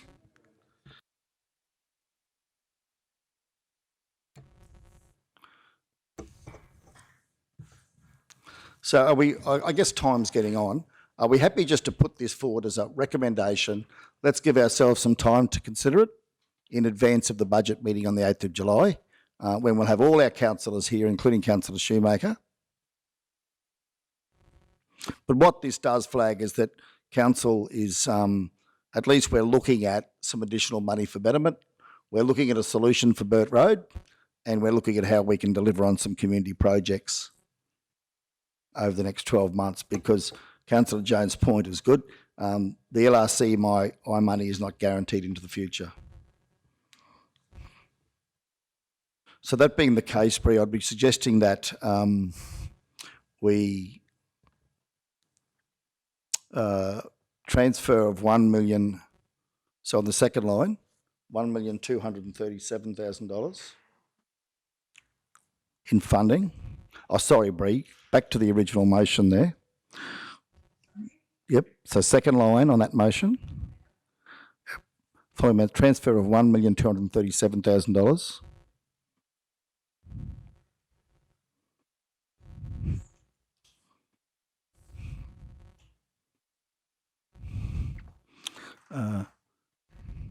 In projects from LRCI funding to the works capital expenditure budget, and then delete forward up to there. Yes, up to the word budget. Thanks, Bree. Come on. With the $1,237,000 there in LRCI funds to be allocated to priority community projects as listed below.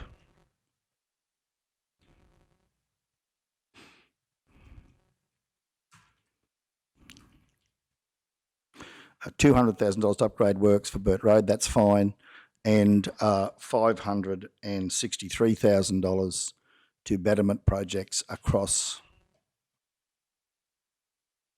Council Road network. And I do believe, Susan, that will round out to $2 million. Is that correct? I guess what I'm suggesting is we put that up as a proposal, as a starting point for further discussion at the budget meeting on the 8th. That'll give us time to rethink all of this. So just so I understand, so that rest of the money is come out of that reseals. You've just taken that money out of reseals. So that's the money that would the LRCI money. You've taken a portion of it out of the reseals and then just into community infrastructure. So we're just going to lose out on the reseals. There'll be no change to Kevin's program. Kevin's program, as presented here today, would still be adopted. The only change would be in where the funds come from. So all of those reseals would still be done, but they would be funded from CapEx rather than LRCI.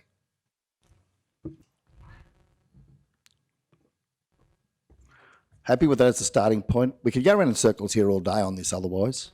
Or look,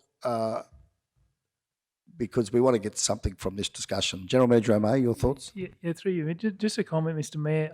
I just have a concern about delivery of some of the unscoped projects that we're putting into LRCI over the next 12 months. And so if you're happy, if we're funding, it was just a mix of funding. So instead of the 600,000 that's restricted cash funding the reseals, those projects could be delivered easily, quickly. The grant funding could be spent and the restricted cash could be put to the community project. So if there is slippage, something like the rural and skate park or delivery of some of those parks capacity to deliver those projects, if they're council funded from restricted cash, then we wouldn't be tied to that deadline. So same mix of projects, just funding sources, if you're happy for us to mix around that. Reseals are a good project to do with external funding because they can be delivered quickly and not delays, whereas if we have cost blowouts or designs on some of these, just that capacity to deliver issue. Yeah, that's a really good point. Thanks, General Manager O'May. So if that's the case, I would expect that the Blackbutt CBD work could be done because it'll just be an extension of what's already being done. I'd imagine that, Kevin, we'd be able to deliver on Burt Road in the next 12 months, the 200,000 there. So do we simply flag those two projects and put all the other projects into a separate resolution for a capital expenditure budget so we're not locked into that time frame, as you're saying? Okay. So then if we were to leave the resolution as is, so if we make the resolution that we'll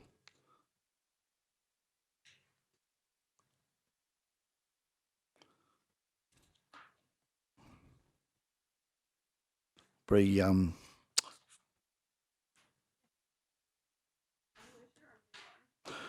so I think can we do a new resolution? Thanks, Bree. We won't break this into two parts, and we'll look to wrap this up. That the committee recommend to council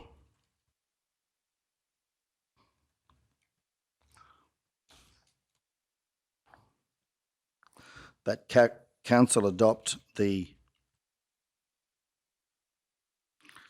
draft 2022-23 budget.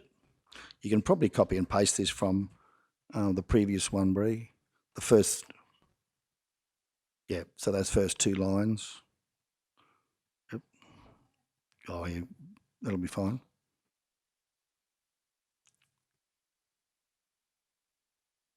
And just backspace that now. Thanks, Bree. Yep, keep going. That the capital budget be endorsed and be presented for adoption, including the following amendments. Backspace, backspace to where it says following amendments, comma. Inclusion of 200,000 to upgrade works at Burt Road and 200,000 for the completion of Blackbutt CBD upgrade linkage to rail trail of $200,000. Could I suggest that we leave it at that at this stage, councillors, and then all of those other projects can be considered in between now and when we do the budget. I think without Councillor Shoemaker here today, we've got some big decisions here to make. Let's just get those two locked in, and then we can look at the others moving forward between now and when the budget's adopted. We can certainly have this discussion when the budget on budget day on the 8th of July. But I do feel today we need to get some sort of understanding about what we're doing with Burt Road and give a commitment to the completion of that Black Butt CBD project. And all of those other projects can still be considered when we do our budget on the 8th of July. So we can take a view across the region. So I'll now move that. Do we have a seconder? Councillor Jones. Speakers, we'll go to the vote. Those in favour? Carried unanimously. Thank you all. More discussions to be had on this. I think that concludes the meeting. It's been a big day. Thank you all for your participation. Call the meeting to a close. Thank you.